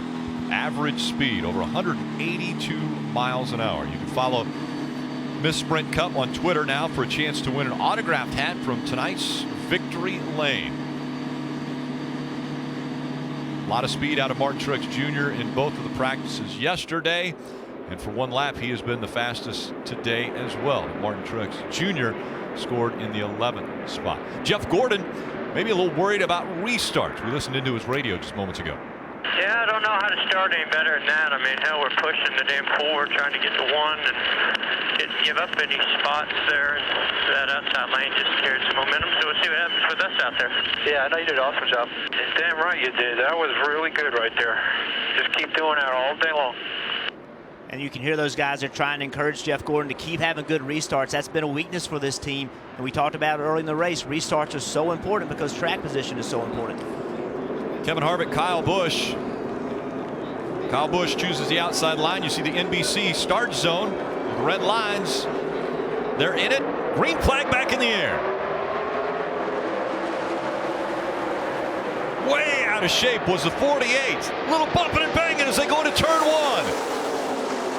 Jimmy Johnson got into the side of the 4 of Harvick. Smoke now out of the left rear of Harvick after that contact. Yeah, Jimmy Johnson got a run on the 4. Got inside of him. Kevin Harvick didn't want to give him a big lane to let him get back up on the racetrack. And now it looked like they made some contact. The left rear quarter panel is definitely rubbing on the 4 car. Now, when he wiggled like that, was he trying to move the quarter panel out? Could you do that with wiggling the car? Yeah, I'm not so sure. He just wasn't making sure it wasn't flat. He was just trying to feel the car out. Side by side for second. Little smoke still coming out. Now the decision. What do you do? If you're Rodney Childers, it's race 1 of the chase. Do you pit? Do you pull the quarter panel? Or do you hope the thing is not going to rub a hole through? These are tough decisions. You can see inside the car. Smoke, a little bit of haze around Kevin Harvick. He knows he has a tire rub. It should get worse right now in the corner. You should see a little more haze, and the driver can smell it also. Bad at all there. It gets better. No worries. So the driver goes off of what he sees and also what he smells. You can smell that tire rubbing on the quarter panel. It was worse when he went into 1 and 2 here. You heard the spotter say, hey, it's getting better. Keep going. It just moves that quarter panel out is what happens. Or it clearances itself, or the worst. Yeah, I was going to say, it either moves the quarter panel or it moves the rubber off the tire. So it's either the smoke getting better is either a good sign or a bad, and we're going to find out here in about the next 10 laps. And this is nerve-wracking. I mean, this is for the 4 car. This is nerve-wracking. They felt like they had a good restart. Looked like to me the 48 was being pushed by Logano. Right. Drove it underneath him. Got together. Now they're in. Now here we go again. First race of the chase. You have a problem you have to deal with. It's still smoking. You can see it. Well, we talked about restarts. Jimmy Johnson gets a big wiggle off turn 2, and the 41 of Kurt Busch comes by. Yeah, he got really tight. Oh, there it is. Around goes the 4. Hold the brake. Hold the brake. Stay up there. A lot of damage to the back of that car. And this is what we talked about. This is what we said at the top of the show. The pressure of these decisions. Real slow here. Real slow. Major damage to the back of the 4 for Kevin Harvick. Hurt pretty bad here, guys. Harvick stopped on the racetrack so that he could make it onto pit road. So let's go all the way back to what happened. The 4 crashed because he had a flat left rear tire. How did the left rear tire go down? It all started on the restart. We've talked about restarts, the restart zone, how important it is to accelerate out of the restart zone. Well, right here, as they leave the restart zone, the 4 doesn't get the greatest of runs. The 48 of Jimmy Johnson goes underneath them. Jimmy tries to come back up at the racetrack, Jeff, but the 4 tries to hold him down there. Yeah, it looked like to me the 4 got a good start. It's just the 48 got a better start, and the 22 was pushing him. You know, you get a guy, here you go. See the 22? He's pushing him. Actually turns him left. Jimmy forces his way back on the racetrack, and the 4, you see, he doesn't want to give him the lane. He can move up to the middle, but Kevin Harvick tries to force him down. We saw it smoke for a few laps. We wondered if it was getting better, and this is the result. As Kevin Harvick turns down into turn 3, the left rear tire is down. There's nothing at that point Kevin Harvick can do. Unfortunately, now this is a major, major hurdle for this 4 car in race 1 of the playoffs. And lead lap cars coming on to pit road. The 48 on pit road as well. Dave. And of course, I can't see the damage from my vantage point, but he will get a wedge adjustment for fresh tires and Sunoco fuel for Jimmy Johnson. He did ask on the radio, what in the world was the 22 doing? As for the 88 of Dale Earnhardt Jr., he'll come down pit road, get 4 tires and adjustments. The big loser in this one has to be the 4 team of Kevin Harvick. They've already taken the car back into the garage to work on it more extensively. And a big winner is the one car. The one car is a free pass, so that puts one of our chasers back into the lead lap. 15 on the lead lap before the caution came out. That'll make it 16 with Jamie McMurray. There's the left rear blowing up. And around goes the 4 and one of our chase contenders in the garage.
Tonight, live from Titletown, Russell Wilson and the Seahawks look for their first win of the season against Aaron Rodgers and the Packers, who won their opener against the Bears. Bob Costas, Dan Patrick hosts Football Night in America. Coverage beginning at 7 p.m. Eastern, 4 p.m. Pacific, only on NBC.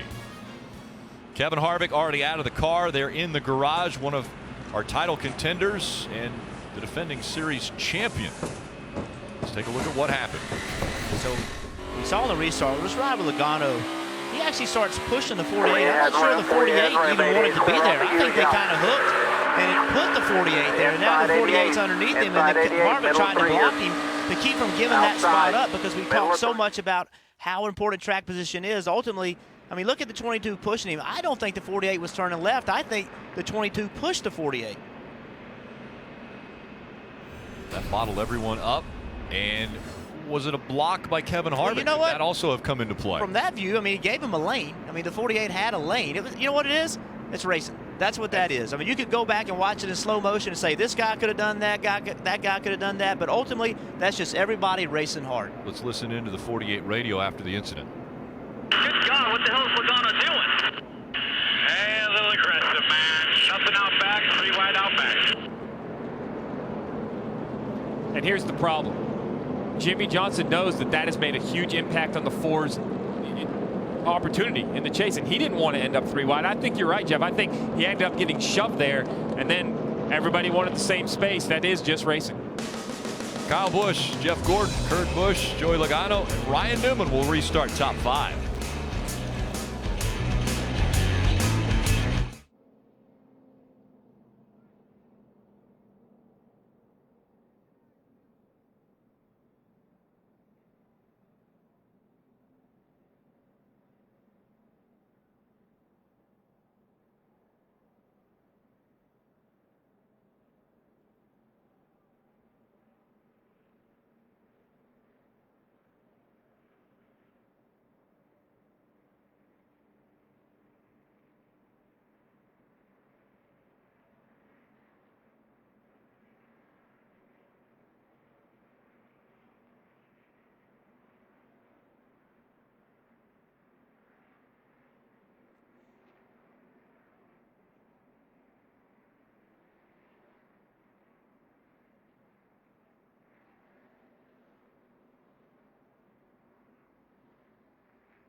Welcome back to NBCSN's coverage of the NASCAR Sprint Cup Series, myafibrisc.com 400. As we get ready for the restart, you see the NBC restart zone with the red lines. First line is where they can go. The second line where they must go, where the green flag will come out by the flag man. And Kyle Busch, it looked like he got on the gas very quickly there. He was race leader. And Jeff Gordon on the inside is going to take the lead away before they get to one.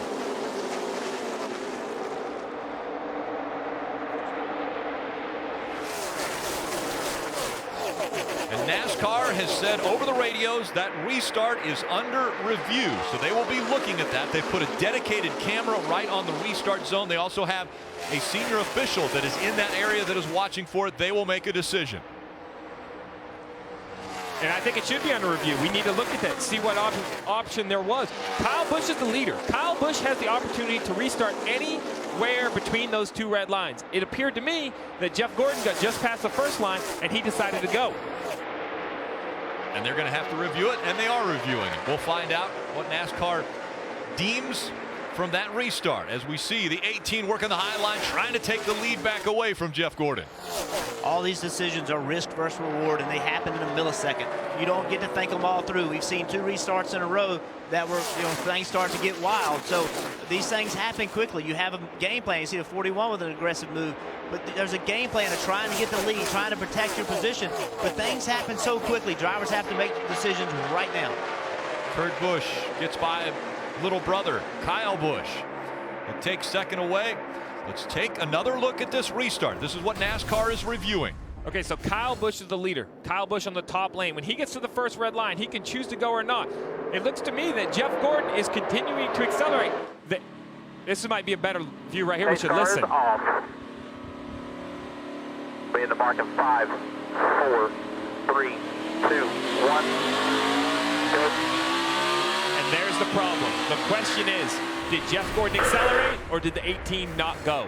That is the million-dollar question. That is the problem with these restarts, as there are games played. It looked like the 24 accelerated from the sky shot. You ride on board. It looks like the 18 perhaps, Jeff, slowed down a little. After Richmond, the drivers all had opinions as to what would happen with the restarts. But almost to a man, they said, we can't police ourselves. NASCAR, you're going to have to police us. And I'll be honest, on that call, I don't know how I would call it. I mean, when you look at it from that view we just saw, I don't know how you make that call. And if you don't know exactly, then you don't make any call. So from one view it looked one thing, from another view it was completely different. From the top view, I had the 24 going way too early. From the in-car, I don't know. Now I'm questioning it. Marty, what's the 18 think? Well, you know what? It's funny because Kyle Busch was asked about this earlier this week, and he said, I'm just not comfortable doing anything other than going by the book. He said, I don't want to put NASCAR in a position to make a call on me. He said, so I go by the book. Other guys don't care. He said, but I'm going to go by the book because I don't want to put NASCAR in that position to make a call on me and black flag me for jumping the restart. Still waiting on the results of NASCAR reviewing that restart. I'll be willing to make this wager. This is race 1. We're going to talk about restarts more before we get to Homestead. That's a pretty safe bet. Still out front, though, it is Jeff Gordon after a great restart. He is in front of Kurt Busch, now running second, Kyle Busch third, Joey Logano fourth, and Ryan Newman top 5. Ryan Newman, top 5. It seems as though when the chase gets underway, something clicks with that team. We talked with Luke Lambert earlier. They are looking to win races, but they also just want to maximize their finish positions, as we see Kurt Busch trying to challenge Jeff Gordon for the lead. Speaking of stepping it up in the chase, here's a 24 car leading this race. We haven't seen them lead many races this year if you think about it over the last 2 or 3 months.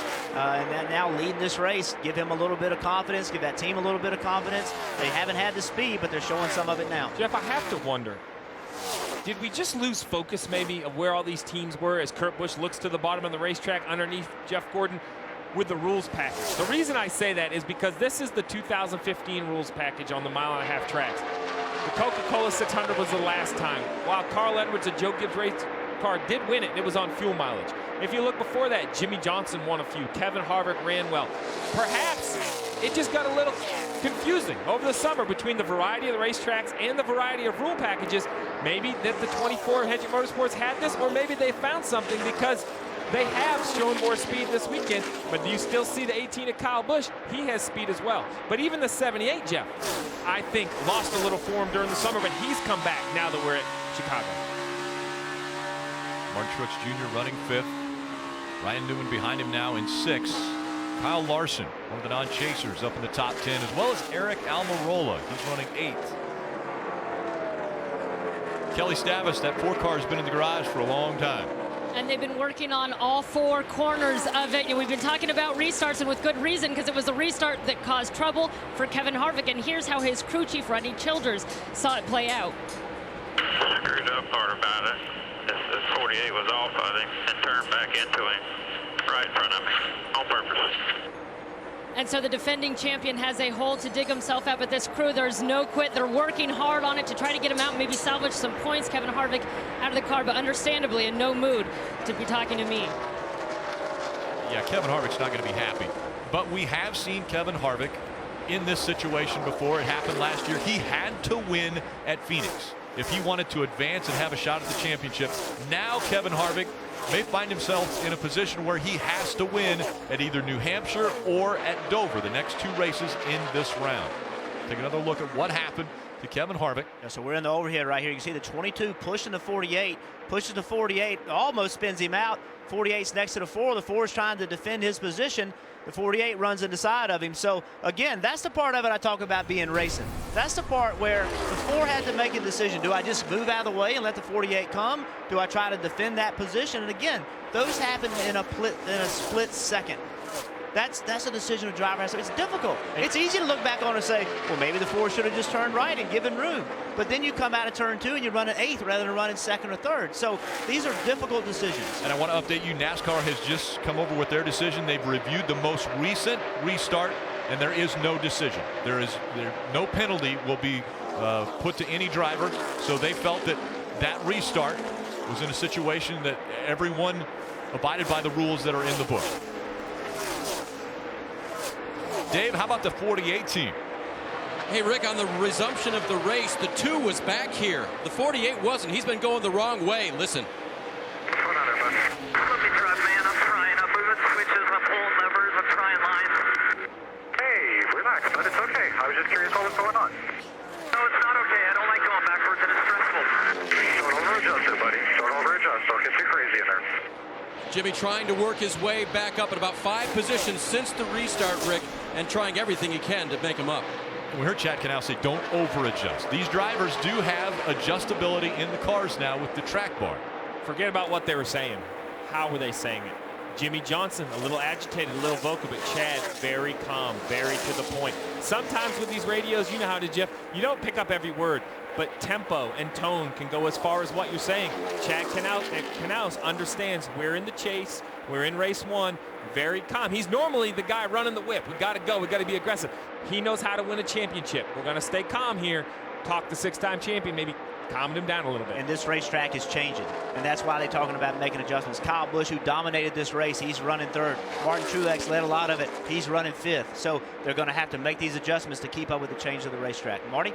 Well, Jeff, as you can imagine, the ruling by NASCAR did not go over well in the 18 pit. Adam Stevens was not very happy. He said if they're going to make a rule, they need to enforce the rule. It's very simple. We didn't spin the tires. We didn't hit the gas. He did, meaning Jeff Gordon. They're not very happy in the 18 pit with the ruling on that restart. But because of the restart, Jeff Gordon in front of the field at Chicagoland. Jeff Gordon in his 788 consecutive start, the Iron Man leading at Chicagoland.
It's time to drop the puck, and NBCSN is ready with a great doubleheader on opening night. First, an original 6 matchup. Defending Stanley Cup champion Blackhawks host the Rangers. After that, a California clash as the Sharks visit the Kings. Wednesday night rivalry returns October 7th on NBCSN. Jeff Gordon in front. Kurt Busch 1.1 seconds back. Kyle Busch 1.8 seconds back. The big question is, did Jeff Gordon jump the restart? Kyle Busch was the control car coming into the most recent restart. NASCAR has ruled that no penalty will be assessed to any drivers, and they were talking specifically more toward Jeff Gordon because that was the one under question. So let's review the rule. We're going to use some more technology here. The lead car is not supposed to change his speed. He's supposed to keep his speed and stay constant speed. He's not supposed to go before the first line. He has to go before the second line. That's right. So as we approach the restart zone, the white line on the apron of the racetrack, that's the mark where the 24 can't accelerate before it gets to. The leader has to go at that point. The leader has the option, to go between those white lines. You have to look at the speeds and you have to determine, did the 18 slow down or did the 24 accelerate? And that's a question that was answered by NASCAR, that they did not feel like there was any penalty that should be given to either driver, so they have said that that start was good. And let's be clear, we just did something I've never seen done before. You know, showing speeds on a restart, and I'm not sure NASCAR has all that information available to them. I don't know if they do or not, but you know, by that, Kyle Busch said, "Hey, I didn't go," and Jeff Gordon went. It's hard to disagree with him on that. So Kyle Busch has closed the gap once again behind his brother, Kurt Busch. It's amazing in this sport how when something happens, it happens again and again and again. The talking point gets going, a topic gets going, whether it's restarts, whether it's racing back to the yellow, all those kind of things. As soon as you start talking about it, I can about guarantee it's going to happen. Jeff Gordon, Kurt Busch, Kyle Busch, Joey Logano, and Martin Truex Jr. They're in the top 5.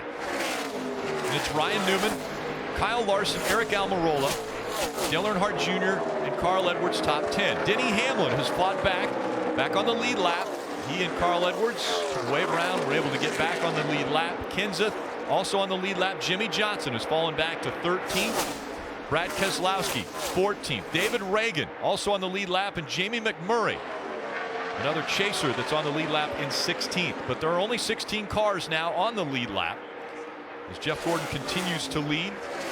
Tony Stewart, the first car a lap down, running in 17th. Clint Bowyer just got passed by Ricky Stenhouse Jr. for the 18th position. Paul Menard, another chaser, back there in 20th.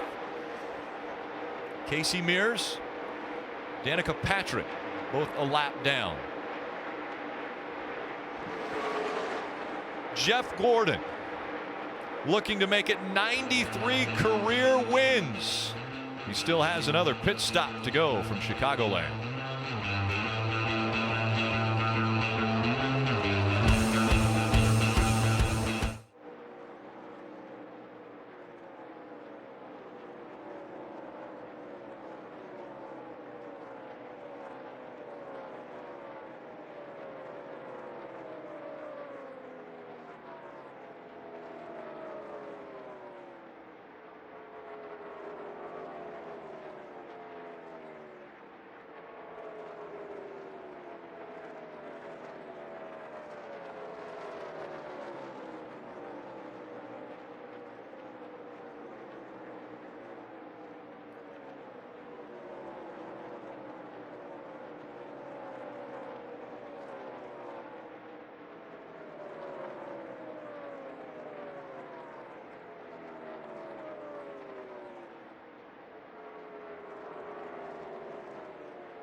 Welcome back to NBCSN's coverage of the NASCAR Sprint Cup Series myafibrisc.com 400 Chicagoland Speedway.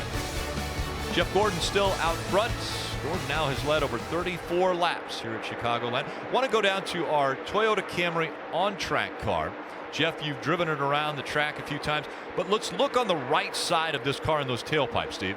Yeah, we saw earlier the 48 and the 4 getting into a collision on the restart. They banged sides, yet the 4 had a flat tire and the 48 did not. Well, on the right side of these car, right here, that's the exhaust coming out the right side of the car. So when they hit door to door, normally the left side of the other car is in trouble because the left rear of the 4 car was near those tailpipes of the 48. That's usually how you end up with a flat tire. You never want to hit bang door to door, Jeff, but in my career, I've always preferred to be the car in the bottom because it seems like you end up okay. The guy up top, his left rear near your tailpipes, that never seems to work out well. My experience has been you never want to be the guy getting run into. That's never the good thing. So, especially on a restart. You know, I've been in that situation before. Again, you see the 48 get pushed down below. Harvick tries to defend. The 48 has to come back on the racetrack or decides to come back on the racetrack. They get together. You know, the 48 didn't mean to cut the tire on the 4 car. It's just, you know, they were battling for position. They ended up getting together. Always fighting for real estate at a racetrack. And I can't emphasize enough. I know we sit at home, and I do it too, and we put everything in slow motion, and you know, well, this guy did that, and that guy did that. Well, let me tell you something. When you're sitting in that seat and you see a guy underneath you, it is your job to defend that position, to block that position. When you get underneath a guy, it's your job to take that spot. And that's why we see cars have contact. They're racing. Now, sometimes it goes too far. You know, if you're the fan of Kevin Harvick, you're like, hey, Jimmy Johnson ran into my guy. If you're the fan of Jimmy Johnson, you say, hey, Kevin Harvick should have given me the spot. The bottom line is they're both trying to win this race to move on into the next round and win a championship. Mike Massaro, the 24, looks like he might be on cruise control out there. Yeah, Rick, and this is a run this team has been looking for quite some time. It's a proud race team, and it's a very hungry race team, and they know they've got an opportunity to win a race. A cool moment just during, I'd say about 3 or 4 laps ago, Alan Gustafson came off the pit box, and he went around to each over-the-wall member, gave him a high five, a little pep talk, it seemed, trying to get them ready. The last thing Alan Gustafson wants to see here is to lose this race on pit road. Pit stops are coming up, and he wants his team ready for them. They were last on pit road on lap 124. We've completed 182 laps. So, as Mike mentioned, within 10 laps of green flag pit stops.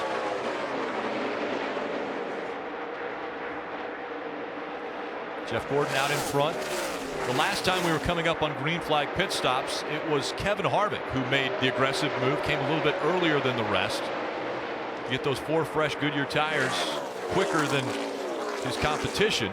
Will we see similar gamesmanship here with, say, Kurt Busch, Kyle Busch, Joey Logano, Martin Truex Jr. all in the top 5?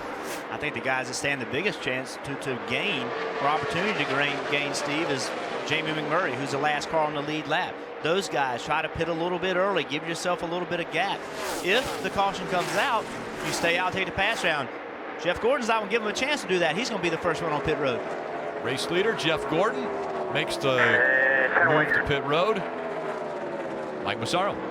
And it appears he used all the fuel in that fuel cell. Made it to pit road, though, in time to make a 4-tire stop. They'll obviously take fuel, make an air pressure adjustment. Gordon's been pretty happy with the balance of the race car, although it's saying it's been just a tick tight. That air pressure adjustment is designed to help. And we hope the high fives from Alan Gustafson helped the team as well. 12.6 second stop. Impressive stop for the 24 team. And now the parade starts onto pit road. Mike?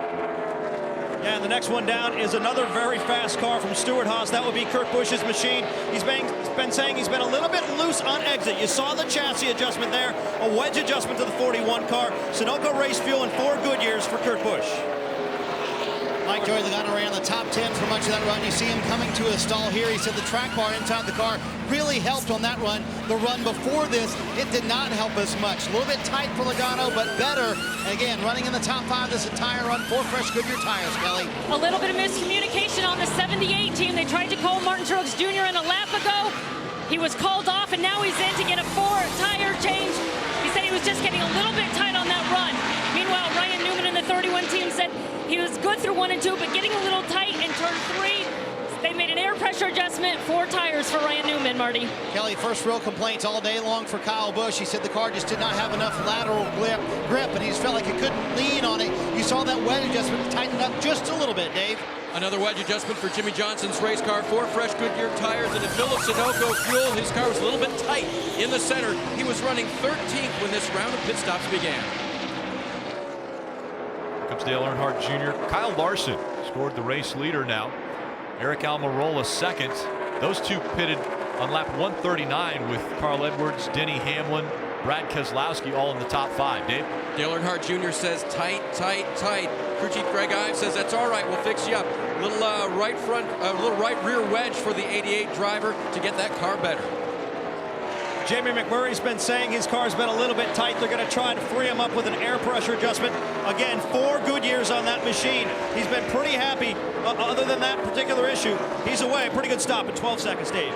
42 car of Kyle Larson has been the best non-chaser all day long. During this run, he had moved from 10th to 6th. He was a little bit tight in the middle of the corner. A pit stop to adjust just a bit on that 42. It's been mostly air pressure adjustments all afternoon long.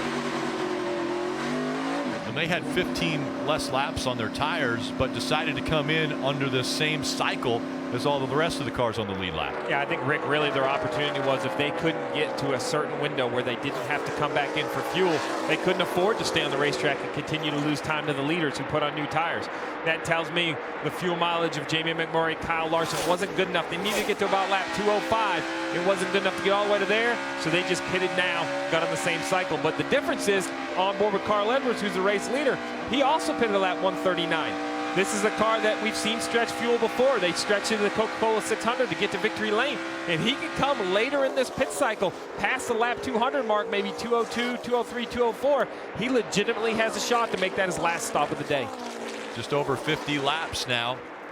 Carl Edwards has run since he was on pit road. And only 7 are on the lead lap. Yellow, yellow, yellow. And we're hearing caution comes out for debris in turn 4. So quite a few drivers are going to be taking the wave around here, those that were on pit road just recently. Yeah, there's going to be a whole jumbled up mess at the moment. Nothing's worse than a caution in the middle of green flag pit stops. We have Carl Edwards, loves it, gets to come to pit road. Jeff Gordon's on the lead lap, so Jeff Gordon, Kyle Busch, Kurt Busch, they're all going to look good. They're going to end up the leader, but we have a wave of especially playoff contenders: Martin Truex, Ryan Newman, Kenseth, Earnhardt Jr. As you see a piece of metal on the racetrack, a big piece of metal on the racetrack, no choice but to throw the caution, but this is definitely going to affect the outcome, or at least affect the next restart. And the 2 cars, the 2 of the Joe Gibbs cars that were laps down early in the race having trouble, Carl Edwards, Denny Hamlin, guess what? They're 1st and 2nd. And you know what? We go back 100 laps ago. The 19 took the wave around. That's we right. talked about the simple decisions. McMurray chose not to. While he's recovered and he's only 1 lap down, he's still back at 19th. Carl Edwards, the leader. Race leader, caution comes out. He and the other 6 cars will be able to make their way onto pit road. They're on the lead lap. Lead lap cars have the first opportunity on pit road. After they get on and off of pit road, then the lap down cars will have the opportunity to come to pit road, but we will probably see quite a few of the lap down cars stay out and take the wave around because they were just on pit road.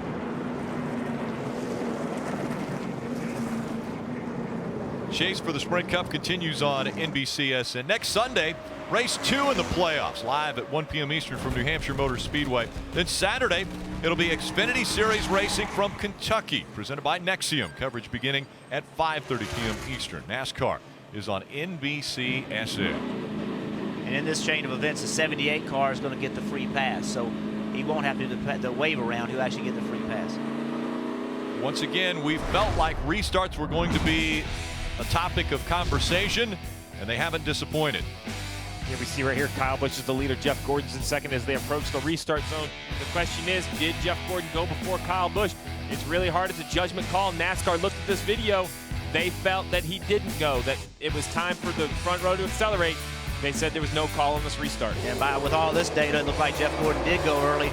But again, I'm not sure NASCAR has this available to him. But by this, Jeff did leave a little early. And guess what? After we all pit, we're going to have another restart. And I think that one's going to be just as exciting. You think so? You know, it's funny. Why would it be? You know, it's simple, right? Hey, just go by the first line. Don't go by the second line. And all that simple intel, oh, yeah, and one of you guys are going to win. And if you win, you go ahead to the next round of the chase. And you know what makes this restart even more important? Now there's only 75 laps to go versus 100 laps to go. So the intensity just ratchets up through the entire race. We mentioned the fuel window between 56 and 60 laps, meaning that more likely everyone's going to have to come back to pit road once again, at least one more time. Some taking advantage of being at the back of their situation, either on the lead lap or one lap down, coming onto pit road to fill it up with fuel, get 4 fresh tires. Mike? And Rick, Jeff Gordon was on pit road not too long ago, lap 184. Then he took 4 tires. This time around, just right sides of fuel. That's the call for the 24, Dave. 4 tires for Brad Keselowski. He pits from 3rd position. He'll get a wedge adjustment, Marty. Dave Carl Edwards, crew chief Darren Grubb said, well, that worked out pretty well. You saw the 4 Goodyear tires going on, also Sunoco fuel, very small air pressure adjustment. He said the car was, quote, snappy loose off. And for his teammate Denny Hamlin, he said it was pretty tight at the end of that run. He had adjusted the track bar inside. They also made a wedge adjustment here on pit road. Shows Jeff Gordon losing 4 spots on pit road. The big winner, of course, Carl Edwards out front.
Welcome back to Chicagoland, the first race of the playoffs. It's the MyAFibRisk.com 400. 10 races to determine a champion. Last year's champion in the garage, working on the back of their car, and now out of the garage. He will be making his way on track. You see him on pit road. With Kevin Harvick 57 laps down. That's how long they were in the garage.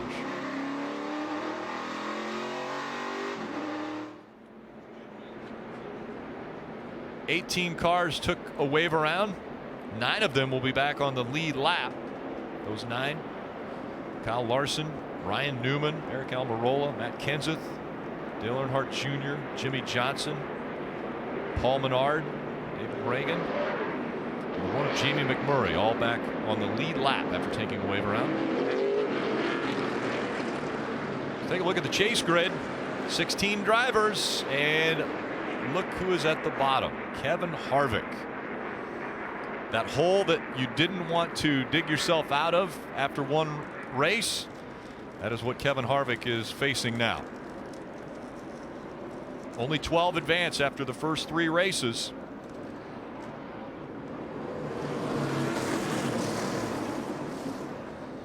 NBC restart zone, the 2 red lines.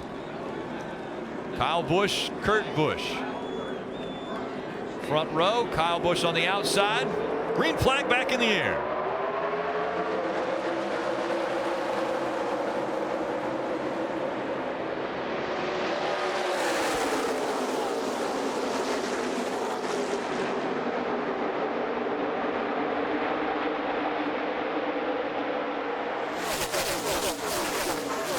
Kyle Busch clears his older brother.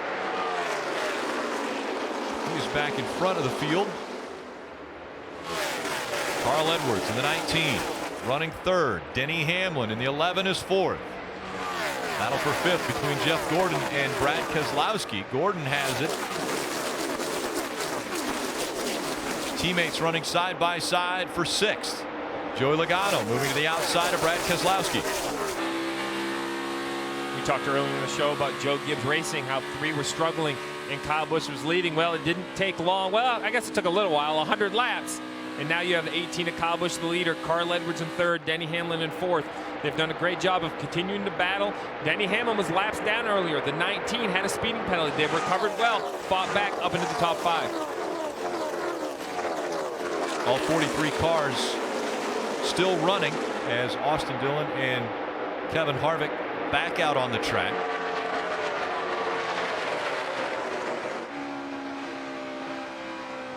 And that will play into points as far as with only 69 laps to go. And Kevin Harvick 57 laps down and Austin Dillon 66 laps down. Not going to help themselves much points wise. Marty?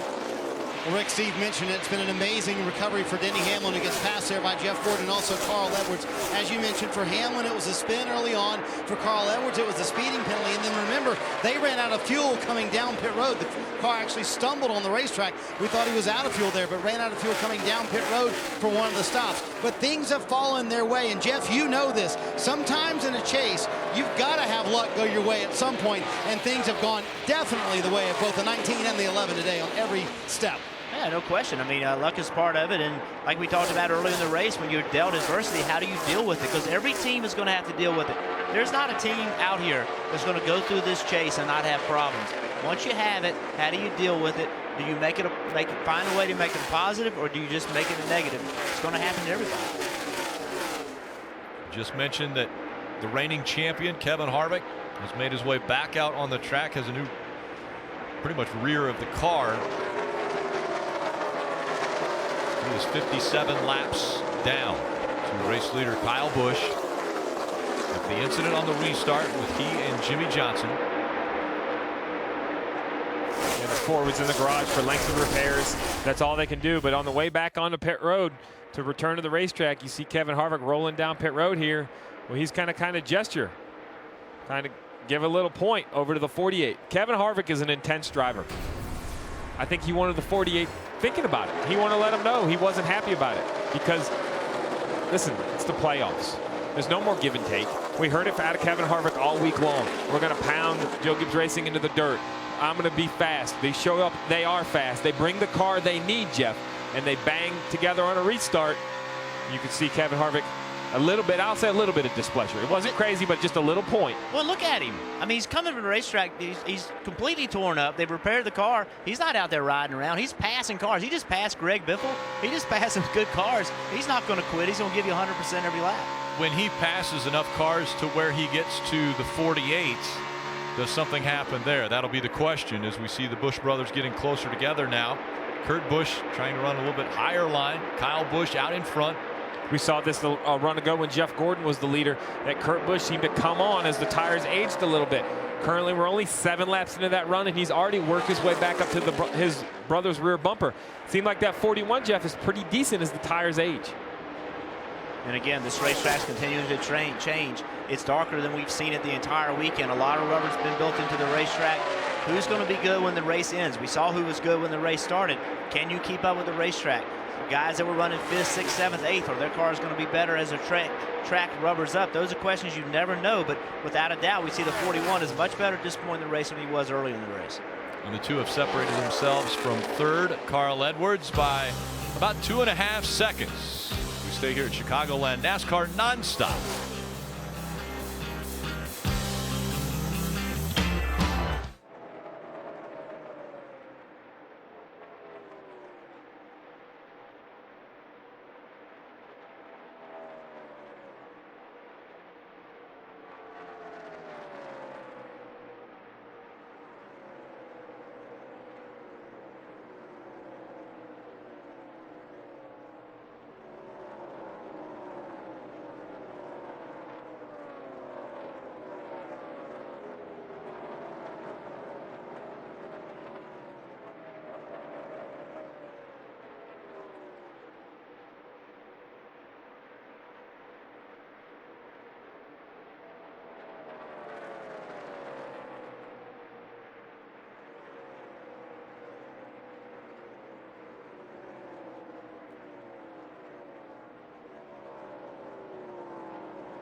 Let's take a look at the McDonald's. Who are you loving? What do you think, guys? I'm going to go out on a limb. Kyle Busch, he's the leader, led the most laps for the day. I think the track has changed, Jeff, but I think he's got ahead of the adjustments. His car looks pretty decent. Yeah, I'm going to go with Jeff Gordon because they've stepped it up in this chase. You know, in the last 16 races, they've only led 6 laps. He led 40 today, so and run well all day. So I'm feeling good about Jeff Gordon. Both in the top 5. Kyle Busch out front, Jeff Gordon running 4th. Denny Hamlin also up in the top 5, as well as his teammate Carl Edwards. Want to take a closer look at our top 5. We'll start with Marty Snyder. Rick, I'll tell you what, Kyle Busch is loving a little clean air up front. Still led the most laps today. And you know, he's the only driver here at Chicagoland, a little wiggle off 4 there to sweep the Xfinity Series and the Cup Series in one weekend. He did that in 2008. He can do it in 2015. He won that race last night, and that would give him his first ever win in the chase as a chase participant, Mike. Meanwhile, his older brother is right in his rear tire tracks right now, Marty. His crew chief, Tony Gibson, told me that late last night, he and Kurt sat down. They talked about many things, among them to work on the things they can't fix. Don't worry about the things out of their control. They had a right rear tire go down early in this race. They've moved past it, and right now, they're contending for the win. Marty? And Carl Edwards with an amazing recovery. They had a meeting this week, he and Darian Grubb did, and it was tough to talk Carl into thinking you just got to be consistent. That's all you need. Top 10s. Carl Edwards wants to win. They've recovered now, and they're in a position to do just that, Mike. Jeff Gordon said earlier this week, he says, look, there's been many times this year we just have not raced to our full potential. If we do that, we'll be okay. Certainly looks like he's doing that today. He's in contention to win this race as well. He feels like he's got a totally different race car than at the beginning, Marty. And like everyone wants to talk about Denny Hamlin's right knee. You know, before the Richmond race last weekend, he had to get treatment on that knee. This week, no treatment at all. He was getting along fine, and they thought all along they had the speed to run in the top 5. All they needed was to get there. Now they're here. They want to see if they can win this race. Rick? Only 53 laps to go. Kyle Busch, Kurt Busch, Carl Edwards, Jeff Gordon, Denny Hamlin, the top 5 as we go NASCAR nonstop.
Welcome back to Chicagoland, side by side for the lead. Kyle Busch, Kurt Busch. 1 and 2 as they cross the stripe. That time, separation between the two, 23 1/1000ths of a second. Kurt Busch running the lower line. Can he make that work for him? Coming up on some congestion on the racetrack. And Kyle Busch is going to get caught up behind Trevor Bayne in that high line. Let's see if Kurt Busch can take advantage of it. Kurt Busch in front of Kyle Busch and leading now at Chicagoland. Kyle Busch had led 121 laps. Kurt running right at the bottom of the racetrack and pulling away from the 18. Gordon still holding on to third. Carl Edwards, Denny Hamlin, Brad Keselowski, Joey Logano, all chase drivers in the top 7. Martin Truex Jr. running 8th. Kyle Larson, the highest scored non-chase driver, is 9th. Dale Earnhardt Jr., Jimmy Johnson, 10th and 11th. Eric Almirola outside the chase, he's 12th. Matt Kenseth, Ryan Newman, and Jamie McMurray, the only other chasers that are on the lead lap. With Kurt Busch getting by Kyle Busch, we take a look at lead changes presented by Sprint. 12 of them already this afternoon. Stop in at Sprint and cut your rate plan in half. Just bring in your Verizon or AT&T wireless bill and turn in your old phone. 12 lead changes. Some impressive laps run by Martin Truex Jr. as far as speed. The most laps led up to this point, Kyle Busch at 121. Differing agendas. The 16 drivers that came in that are in the chase, the playoffs for NASCAR, all looking for a solid finish. One driver is going to win, potentially a chase driver. He could move into the second round with that win. The other 15 are looking for maximum points so that they are not outside the top 12 and don't advance into round 2. Teammates fighting for position. Carl Edwards in the 19, Denny Hamlin in the 11. 43 laps to go. There's going to be decisions have to be made here pretty quickly. Does somebody want to pit early? You see the 11 car trying to make a move on the 19, but is somebody going to be brave enough to try to get on pit road early and force the leaders to pit early? Getting on pit road will allow you to run a faster lap time sooner, maybe gain some ground on the leader, and then force the leader to pit. And then also, what is Kurt Busch going to do as a leader? Is he going to try to be the first one on pit road like we saw Jeff Gordon do earlier? So some tough decisions are coming. When we talk about playoff and playoff contenders, we see here Carl Edwards in the 11 of Denny Hamlin. Clint Boyer, Paul Menard, Jamie McMurray all had issues early in the race, got a lap down, whether it was speed or an issue on pit road, but they've all migrated to the front. Other than Kevin Harvick, who had an accident running in 42nd, we have 15 of the 16 running in the top 19. Think about that. The top 19 cars, there's only 4 of them that aren't in the playoffs. Denny Hamlin able to make the pass on Carl Edwards.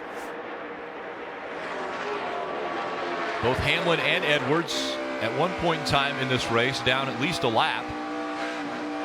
Were able to utilize the wave around. The cautions fell in such a manner that put them back on the lead lap and in contention to win this race.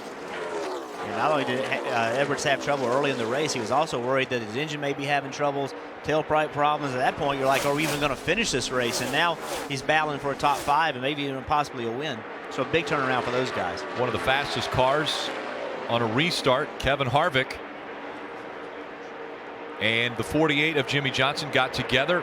The damage was done to the 4, and that put the 4 in the garage for 57 laps. They're back out on the track, but obviously the worst off as far as chase drivers as we go NASCAR nonstop.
Coming up next, it's NASCAR America, the post-race show, followed by Victory Lap.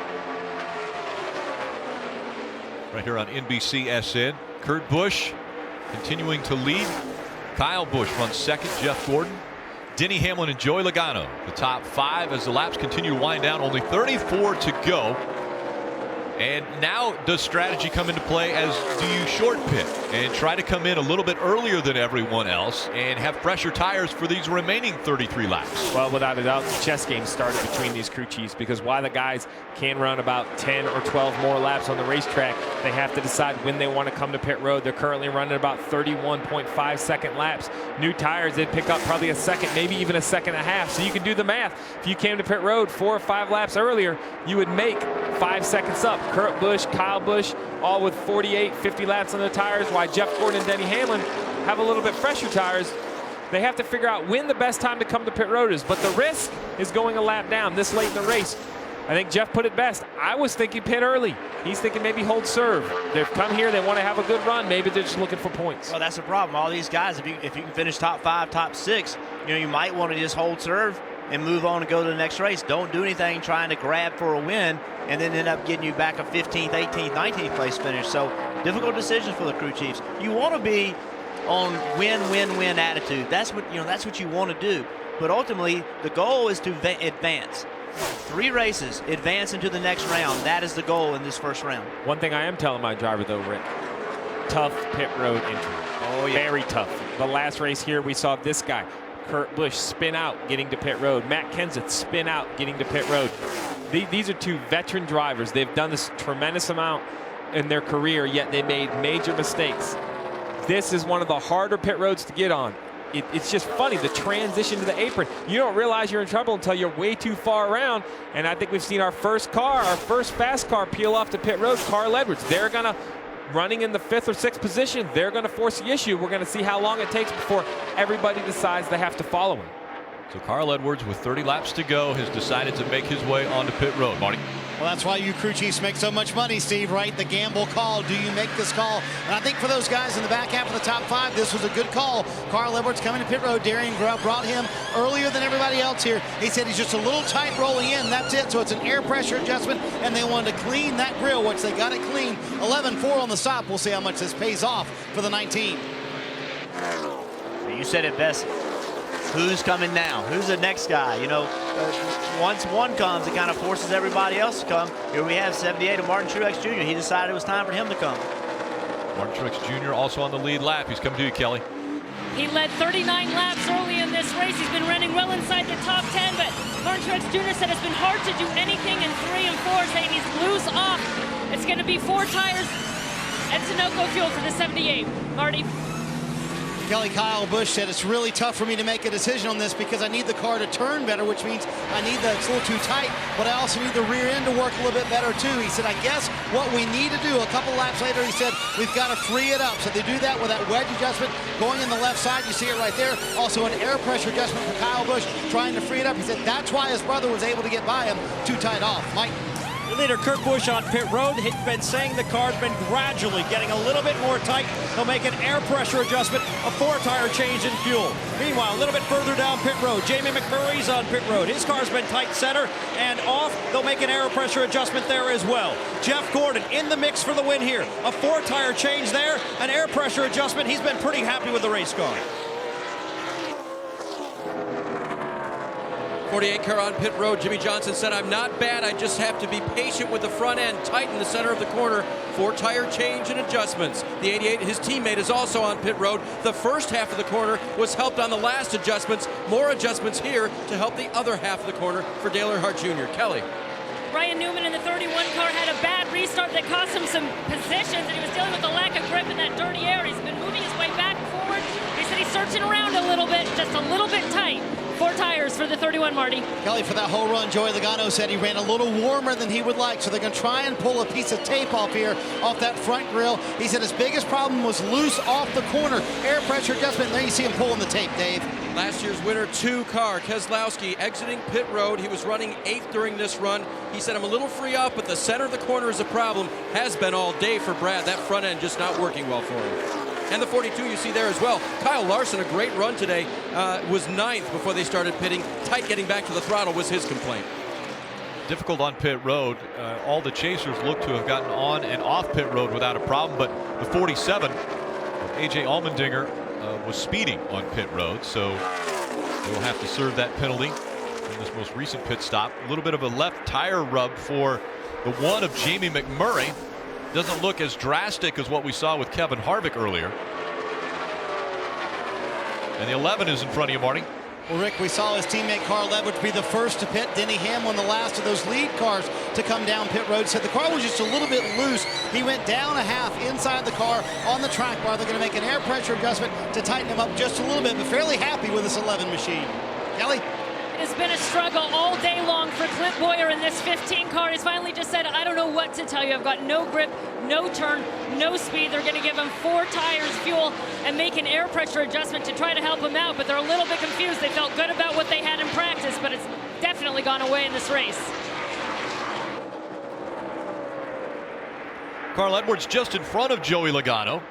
2 drivers racing for the chase and the opportunity to advance into the second round after the first 3 races. Joey Logano trying the high line to get by. Points matter, and they're fighting for every point available. Each position worth 1 point. Joey Logano taking 1 away from Carl Edwards. Mike. And Matt Kenseth's crew chief Jason Ratcliffe told me this morning his main concern was keeping up with the racetrack. Right now the car's been a little bit tight. They're going to try to free him up with an air pressure adjustment, 4 tires, and try to give Matt a car that he can use to get to the front.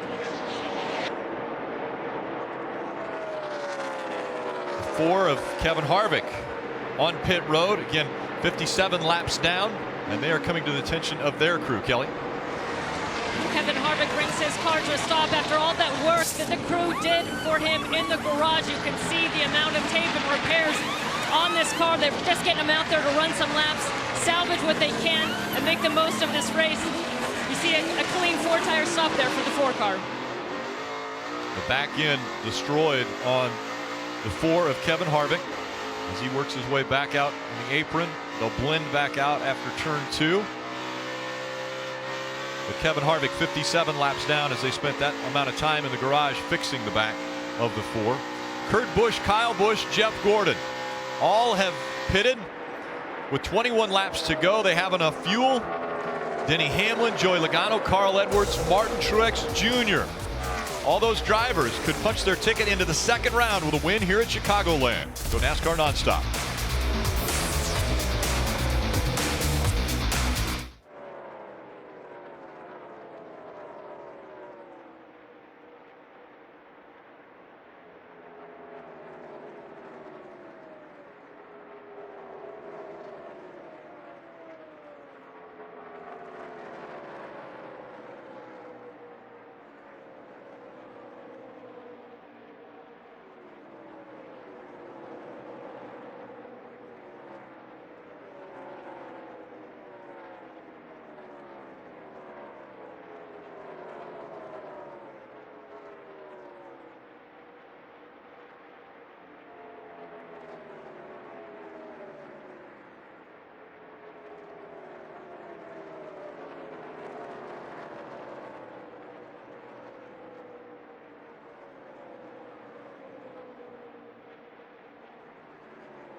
Only 15 laps to go in the NASCAR Sprint Cup Series. MyAFibRisk.com 400. Chicagoland Speedway. Let's go down to Kelly Stavast.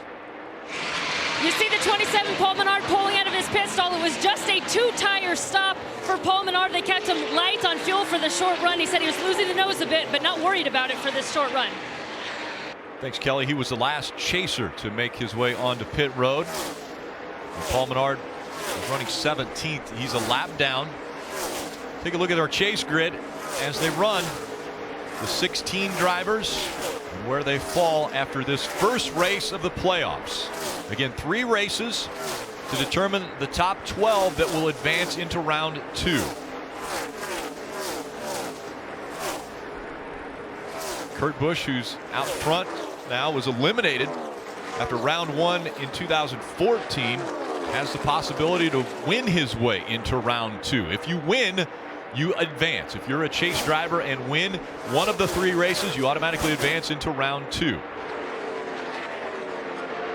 Kurt Busch has about a 3.5-second lead right now over Jeff Gordon with just 13 laps to go. Have you seen drivers go into a preserve mode, just like, I don't want to lose positions now, as opposed to get aggressive and go for this win? It seems like the drivers and the crew chiefs. I really thought some crew chiefs would pit earlier than they did, try to gain an advantage on the field. They really didn't. Everything looked pretty normal, Jeff. No real aggressive calls on pit road. And the drivers seem to almost be in the same mode. We want to race every lap as hard as we can, but ultimately, like we talked about before, you have to use your head. You have to use strategy. If you're the majority of these guys, you're pretty happy with your day. I mean, I know McMurray wanted better. I know Menard wanted better, Boyer. But if you look at their lap times going into the race, they weren't good enough to win the race. So just don't make it terrible. They've done a good job of battling back. Newman's running 14th. Kenseth, I think that's one of the biggest disappointments from 13th. I thought he'd run better than that. But again, we've talked about it all day long. The guy that's got the biggest hole to dig out of is Kevin Harvick. Everybody else hasn't done anything as of yet where they got to really come back and do something to overcome after only one race. Kevin Harvick running 42nd after being in the garage for 57 laps to repair the back end of the car, and a caution has come out with 10 to go. Caution's out, debris. Debris in turns 1 and 2. The pace car, the Toyota pace car, will make its way back out in front of the field. And you see the damage to the right side of the 83 from Matt DiBenedetto. He rode the wall for a long period of time, and so they're making sure that nothing had come off of that car on the racetrack as we have another restart in front of us. First, we have a pit call. 14 cars in the lead lap. That's right. There's 14 cars in the lead lap. Everyone has reasonably close to 16 to 18 laps in their tires, depending on their green flag pit stop. Who does what? Who is going to gamble and stay out? Who is going to take only 2 tires? Who is going to take 4? I'm going to make my decision. It's 2 tires. I'd be coming down pit road and getting right side tires. I don't think you can stay on the racetrack and defend. I think 4 tires is going to hurt you too much. You're going to fall back too much. The restart will be probably 5 to go, 4 or 5 to go. I'd be coming to pit road for right side tires. Now, if you're Ryan Newman or Matt Kenseth, they're 13th, 14th. They're pretty far in the back of the pack. They have the luxury of watching. They can watch and see what the leaders do. If the leaders do 2, you may as well do 4. If the leaders do 4, then perhaps you do 2. But, ultimately, those guys are the only one. This isn't good running in the back, but it does give them a little bit of advantage being able to watch what the leaders do. And we heard about this earlier. There's so many lap cars between them and the leader as well, Jeff. They're going to come down pit road with a big gap, put 4 tires on it. You just mentioned it. That's right. You're too far behind. You didn't give yourself a chance to win it with this pit call. Block and tackle. Stick to the basics, get some points, move on to New Hampshire. What about stay out? Is there a possibility if you would stay out to improve your position if you are Matt Kenseth or Ryan Newman? Well, here you go. The leaders decided. He stayed out. Jeff Gordon stayed out. They're in big trouble. They're in big trouble because this is the downfall of being a leader. Everyone behind them pitted. Kurt Busch stays out. Kyle Busch comes on to pit road, leading Joey Logano, Martin Truex Jr., Carl Edwards. 24 and 11 both stayed. Marty. 11. Well, for Kyle Busch, they really had no choice, Rick. He said, I'm a 3-tight center. Exit is what it is. I haven't been able to make it better all day long. You saw the wedge adjustment and the 4 tires as well for Joey Logano. He said his car was a little bit too tight on that run. Also, it's going to be an air pressure for the adjustment for that 22, Kelly. You see Martin Truex Jr. there in the 78 has already completed his pit stop. It was 4 tires for the 78. And so, strategy.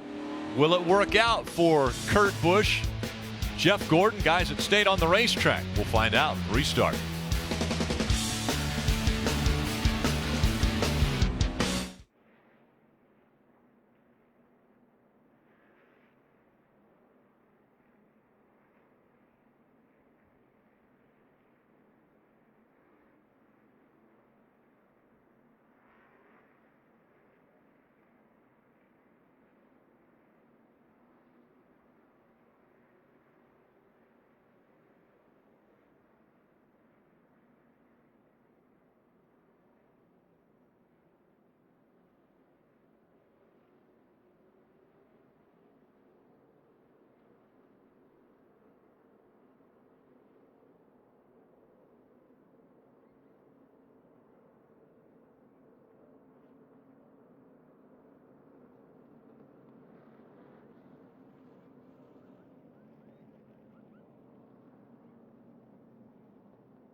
Welcome back to myafibrisk.com. 400 from Chicagoland Speedway.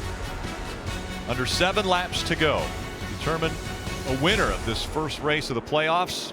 Drivers staying out: Kurt Busch, Jeff Gordon, Denny Hamlin. Martin Truex Jr., he came on to pit road, was first off of pit road, got 2 right side tires, and that's why he was first off of pit road. So those right side tires, we'll see if that will,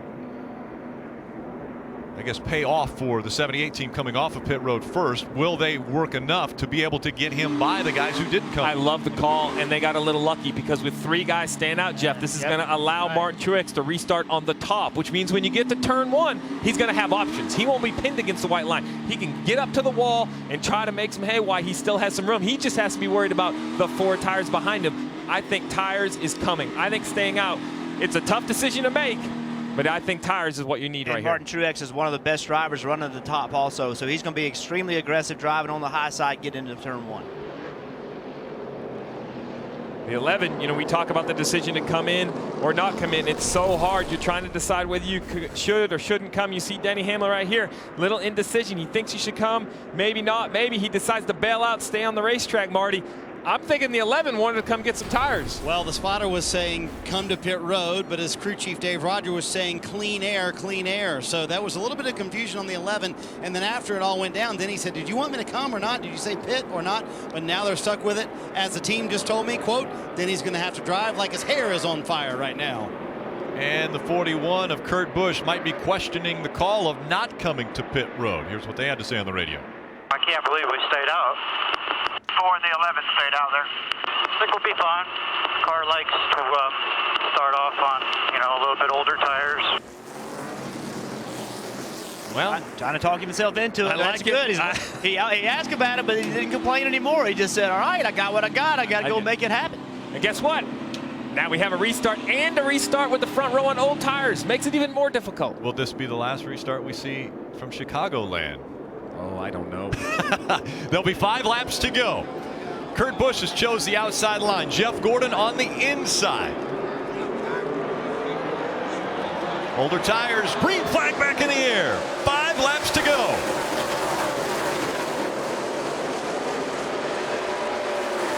Three wide as they go into turn 1. Denny Hamlin takes the lead away. Joey Logano's who you need to look for coming off the top with 4 fresh tires. He's going to have a ton of momentum. Jeff Gordon not with the restart. You saw how much. Yeah, he was wiggling and trying to chase his car. He's losing a lot of spots. Denny Hamlin out front. Here comes Carl Edwards looking to the inside of Kurt Busch. You heard the crew chief. Marty reported, the crew chief said, clean air, clean air. Well, guess what? You got it right now, Denny Hamlin. Take advantage of it. 4 laps to go. Denny Hamlin tore his ACL in his right knee 2 races ago, and now in a position to win at Chicagoland. And Carl Edwards right here, he has to clear this 41. You see how hard he drove down in the corner. He has to get clear to use those new tires, but the 41 of Kurt Busch is fighting back. Denny Hamlin uses strategy. 3 laps to go. Staying out into the most recent caution, trying to get that clean air on the nose and track position. It's working out with 3 to go. Remember, Hamlin got the wave around after spinning on lap 2, which put him a lap down, and now in position to win as we see the 19 of Carl Edwards getting by that 41 of Kurt Busch. Denny Hamlin doesn't want to see that. He thought he had a cushion behind him, but coming to 2 to go, he has tires in the mirror. He has a little bit of a cushion, but 2 laps is still a lot of time. 2 to go for Denny Hamlin. Jeff Gordon's falling all the way back to 14th. Denny Hamlin with a comfortable position and cushion over Carl Edwards. Almost 0.7 of a second for Denny Hamlin as he comes back through 3 and 4. This time by, he'll see the white flag. They're 3 wide behind him. White flag in the air. 1 more lap from Chicagoland. What an incredible call for the 11 team to stay out. Denny Hamlin looking to punch his ticket into round 2 of the chase for the Sprint Cup. Hit your mark. It will not get to you. Spotter letting him know, just hit your marks. You've got a comfortable lead. Denny Hamlin, Carl Edwards, Kurt Busch, but this time it's Hamlin that will win at Chicagoland.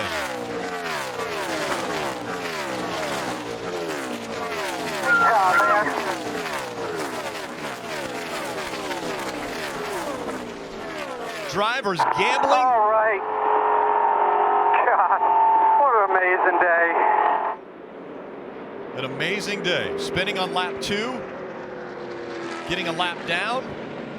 They were able to work back from that lap down. You see teammate Carl Edwards coming over to congratulate, as is Matt Kenseth. We mentioned the strength of Joe Gibbs Racing. Denny Hamlin finishes first. Carl Edwards second. Great work, guys. Great work. Kenseth was 5th. And Kyle Busch ends up 9th. What an amazing call for the 11 team, Marty. Well, let's get Dave Rogers over here. You were screaming clean air on the radio. I don't think there was quite or a little bit more confusion than you would have liked, but that was rewarded pretty well, wasn't it, Dave? Yeah, you know, last year clean air won, so I was banking on that. But truthfully, I thought more guys in the back would stay out. But hey, I don't know. What a great day, you know. We had a terrible Friday. I really messed some things up in qualifying trim on Friday, and everyone bounced back. Denny did a heck of a job. This FedEx Toyota can't race fast, and team held in there and fought all day, and we got our first victory in the chase. Lowest chase starter at Chicago, Rick, as the highest chase finisher. How about that day? 29th to first for Denny Hamlin. Denny Hamlin had to start 29th because in practice on Friday, they weren't quick. They were the 29th fastest of the cars that were on the track in practice. Then qualifying got rained out. So that's where they had to start, 29th. But they worked on it. Came back on Saturday, found speed, and now showed speed and strength in the first race of the playoffs. It's the first time that Denny Hamlin has been able to go to victory lane at Chicagoland Speedway. And his celebration is going to continue. A lot of people question, with a torn ACL in the right knee, can Denny Hamlin be mentally strong enough and physically strong enough to succeed and be able to advance through the rounds and potentially run for a championship? I think this right here has said yes, he can. And the manner in which he did it, it came down to a final restart on old tires, restarting third, got in front of the front row and took it all the way to the checkered flag. I thought they had to have tires to win the race. Denny Hamlin, Dave Rogers, they proved me wrong. They did a great job of getting victory lane, making the rest of round 1 a lot less stressful. a question. These guys, they're here to win this championship. That ACL is not going to be a problem for Denny Hamlin. 12 days after his injury, wins a race. I believe 10 days after his previous ACL won a race. This guy can get it done. I think the only thing he's going to have to worry about now is he burned the tires almost completely off of the 11 doing the donuts, but he'll make his way to victory lane.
The pride of Chesterfield, Virginia, making his way into victory lane. The first race of the chase, Chicagoland Speedway. Denny Hamlin, the chase driver that has punched his ticket into round number 2. He gets the first win. It was a strategy call with under 10 laps to go in the race, not bringing him onto pit road. And getting him out in a good, clean track position was what ended up winning this race. Mike. And Kurt Busch has just gotten out of his race car, and Kurt had a tremendous run, battled through adversity. A right rear tire went down early, but he came back, was right there in the mix to win, but it seemed like that caution with 10 to go really changed things. Yeah, it did. It was the difference maker today. But overall, real proud of this team and everybody at Haas Automation, Stewart Haas Racing. The Chevy was fast enough to win, and caution came out there at the end. And I thought we had the right strategy, but we didn't. But this is a points day. This is a long journey through these next 10 weeks. And, we weren't given a hall pass now, through Loudon and through Dover. We just got to go work hard as a team and, saddle up. This isn't just a win, take a couple weeks off, but we had a winning car today. It's kind of a shame. We had a good run at Fontana earlier this year and kind of ended up the same way. Kurt didn't get the win, but a solid finish nonetheless here in race 1 of round number 1, and that will go a long way here as we move toward the cutoff. Rick? Top 3 finish for Kurt Busch, but the guy in victory lane, Denny Hamlin, about to come out. Marty? And Denny Hamlin, what an improbable win. He starts 29th today. He's going to get out of the car with that right ACL and celebrate a little bit. A winner in Chicagoland. The car still steaming from the celebration out on the racetrack. Going to help him get down here. Make sure you take care of that right knee. How about that? What chance did you give yourself on that last restart, knowing that you had all those fresh tires behind you, Denny? 50-50. I was going to drive in there and hope that everything worked out, but can't thank this FedEx Ground team enough. I mean, this is unbelievable. This Camry was so fast today. I told everyone we changed it to changed this car to FedEx Ground just for this race because we needed consistency and reliability, and that's what FedEx Ground is, and that's what we were today. I mean, coming back from a lap down, we had a fast car.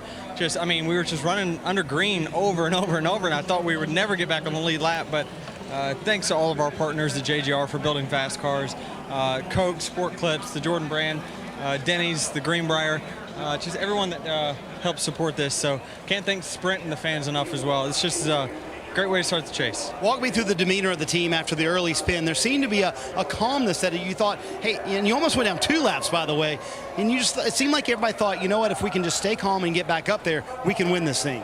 Well, we were passing the 8th place car, and we started in the back on that first green flag run before I crashed. So I knew there couldn't be a lot of cars on the lead lap, and luckily that one caution came out that allowed us to get that wave around and get back on the lead lap. But we had a fast car. I mean, that was the most important thing. We stretched it out at the end, even with no tires. So I'm proud of this effort. The pit crew did a phenomenal job again. now we're looking forward to the next round. Walk me through how this does change things for the rest of round 1, though, for this race team now that you're already in round 2. Go have some fun the next 2 weeks, that's for sure. I mean, it takes the pressure off us, so we're ready to go have fun. He might be the only guy having fun for the rest of round 1. Denny Hamlin advances himself to round 2 with a win here at Chicago, Rick. And you see the coach coming in there, handing the cell phone to Denny. Joe Gibbs Racing celebrating their first win of the 2015 chase. Let's take a look at today's Coca-Cola winning moment as Denny Hamlin takes home the checkered flag. But on lap 2, he had to deal with this situation that put him a lap down. Yeah, and after he spun, he went around the racetrack rather than pitting right then and got himself a lap down. And we thought, you know what, that's big trouble. But it just did a great job of coming back, fighting, taking what they did, stayed out on this restart, and then made it work. Yeah, and it's all about the restarts. We've talked about them time and time and time again. But you see right here, the 11 gets a run on the 24. The 24 moves up the racetrack, gives room to Denny Hamlin to get by. Once the 11 got in the clean air, he didn't let those old tires hold him back. He ran away from the 19 of Carl Edwards on new tires, won the race, punched his ticket into round 2. And we go from one end of the spectrum as far as emotions, Denny Hamlin celebrating, to the very opposite end of that. Kelly Stavas caught up with Kevin Harvick. Certainly not the way that defending champion Kevin Harvick wanted to start off this chase. Take me back to that restart. What happened with you in the 48? Yeah, I got a fairly good restart. Just had a little tire buzz at the end and shifted to third gear. And I saw those guys coming on the apron. They must have got together and had a good run up. But I just held my ground, and he just slammed it in the side of the door like I wasn't even there. So the spotter was telling me 4 wide, and I guess he just figured that he'd come up the racetrack. But just really proud of everybody in our Jimmy John's Budweiser team for not giving up and doing all the things they had to do to get the car back on the track, and we just got to go win one of these races. Yeah, how do you recover for the next 2? Win. For Jimmy Johnson, it was a run to 11th place today. Jimmy, assess the afternoon. It seemed like at times you had speed, and the last restart, not sure where that left you. Yeah, the last restart, some guys got loose and everything kind of went to the top, and unfortunately that was the lane I was in and got choked up pretty bad. I was 1 car away from clearing that lane on the top and would have been motoring and in top 5 contention. But middle part of the race, maybe 2/3 mark of the race, we lost what we had going on with some tire pressure stuff from what I gather on the radio. But we got that back, and at the end we were really fast, just off for 1 segment there, and it hurt us pretty bad. Did you feel like that was the point at which you said, we just got to manage our points then, because we know we don't have to win round 1 today, we need points? Yeah, managing points was certainly part of it.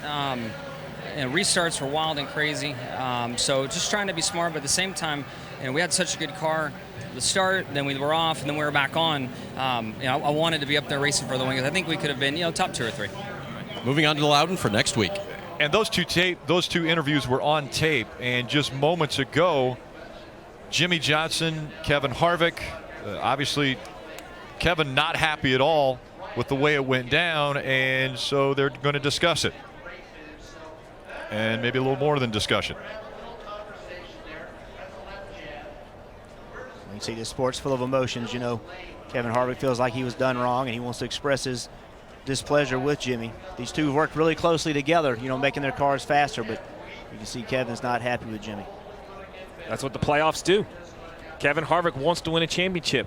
He came here with a car that he thought he could win the championship. He said in his interview he felt he stayed his ground. Jimmy Johnson felt like he needed to come up. They obviously disagreed about what happened on the racetrack. Looked like they planned to talk it out. Kevin was not in the mood to talk, and you have to ask, Stewart-Haas Racing and Hendrick Motorsports have that alliance. What will this do to that alliance? Will this make the tension between the two companies moving through the playoffs? That all stemmed from this, a restart where we see the 48 getting a little bit of a shove from Joey Logano. It puts him down on the bottom of the track. You see, that's where Kevin thought, the 48 just came up on him. He, the 4 wasn't up the racetrack. The 48, turned right a little bit sooner than he had to do, but we've talked about it over and over and over.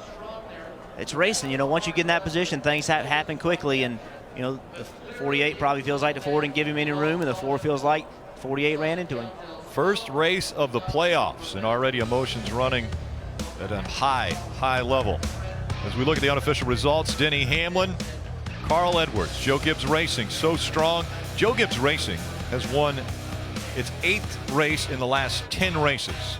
Look at the yellow. The playoffs have started. The playoff contending cars rising to the front, although Kyle Larson and Eric Almirola they haven't thrown in the towel. 2 really solid runs for guys disappointed for not being in the playoffs. Jimmie Johnson talking about being in the wrong line in the last restart, and Dale Earnhardt Jr. in 12th. Jeff Gordon with a disappointing 14th. He was leading the race with just a few laps left. Didn't get a good restart. Finishes 14th. Ricky Stenhouse Jr. finishing 18th, 2 laps down. Greg Biffle, his teammate, 2 laps down as well, and 21st. Got to go back a couple pages, though, before you find Kevin Harvick. He was outside the top 40 today after the incident between he and Jimmie Johnson on the restart. That's what makes it so difficult. All 43 cars running on the racetrack at the finish.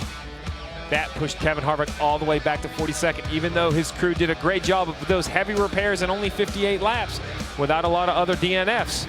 That's a huge hit in the points. Now we look at the chase grid after one race. Points become very, very important. Only 12 will advance. 3 can advance off of wins. Denny Hamlin has already done that. Yeah, listen, Kevin Harvick down at 16th. He in no way is out of this thing. They're fast enough to win races, but at 22 points over 2 races, you know, look, he can do that in points. As fast as they are, he doesn't necessarily have to win. If he finishes 2nd, 3rd, he can still point race his way into this chase. Yeah, why Denny Hamlin was only the one to guarantee him spot in the 2nd round. Matt Kenseth, Carl Edwards, Kyle Busch. I'll even go to Kurt Busch and Joey Logano. All at least 20 points over. While there's no guarantees, that's 20 positions on the racetrack. That's going to make the restarts, the practice, the chaos of New Hampshire a little bit easier to manage. A flat 1-mile racetrack. Jeff Burton, you've led every lap there. I'm sure that all 16 of those chase drivers would like to do that when they go to next week's race.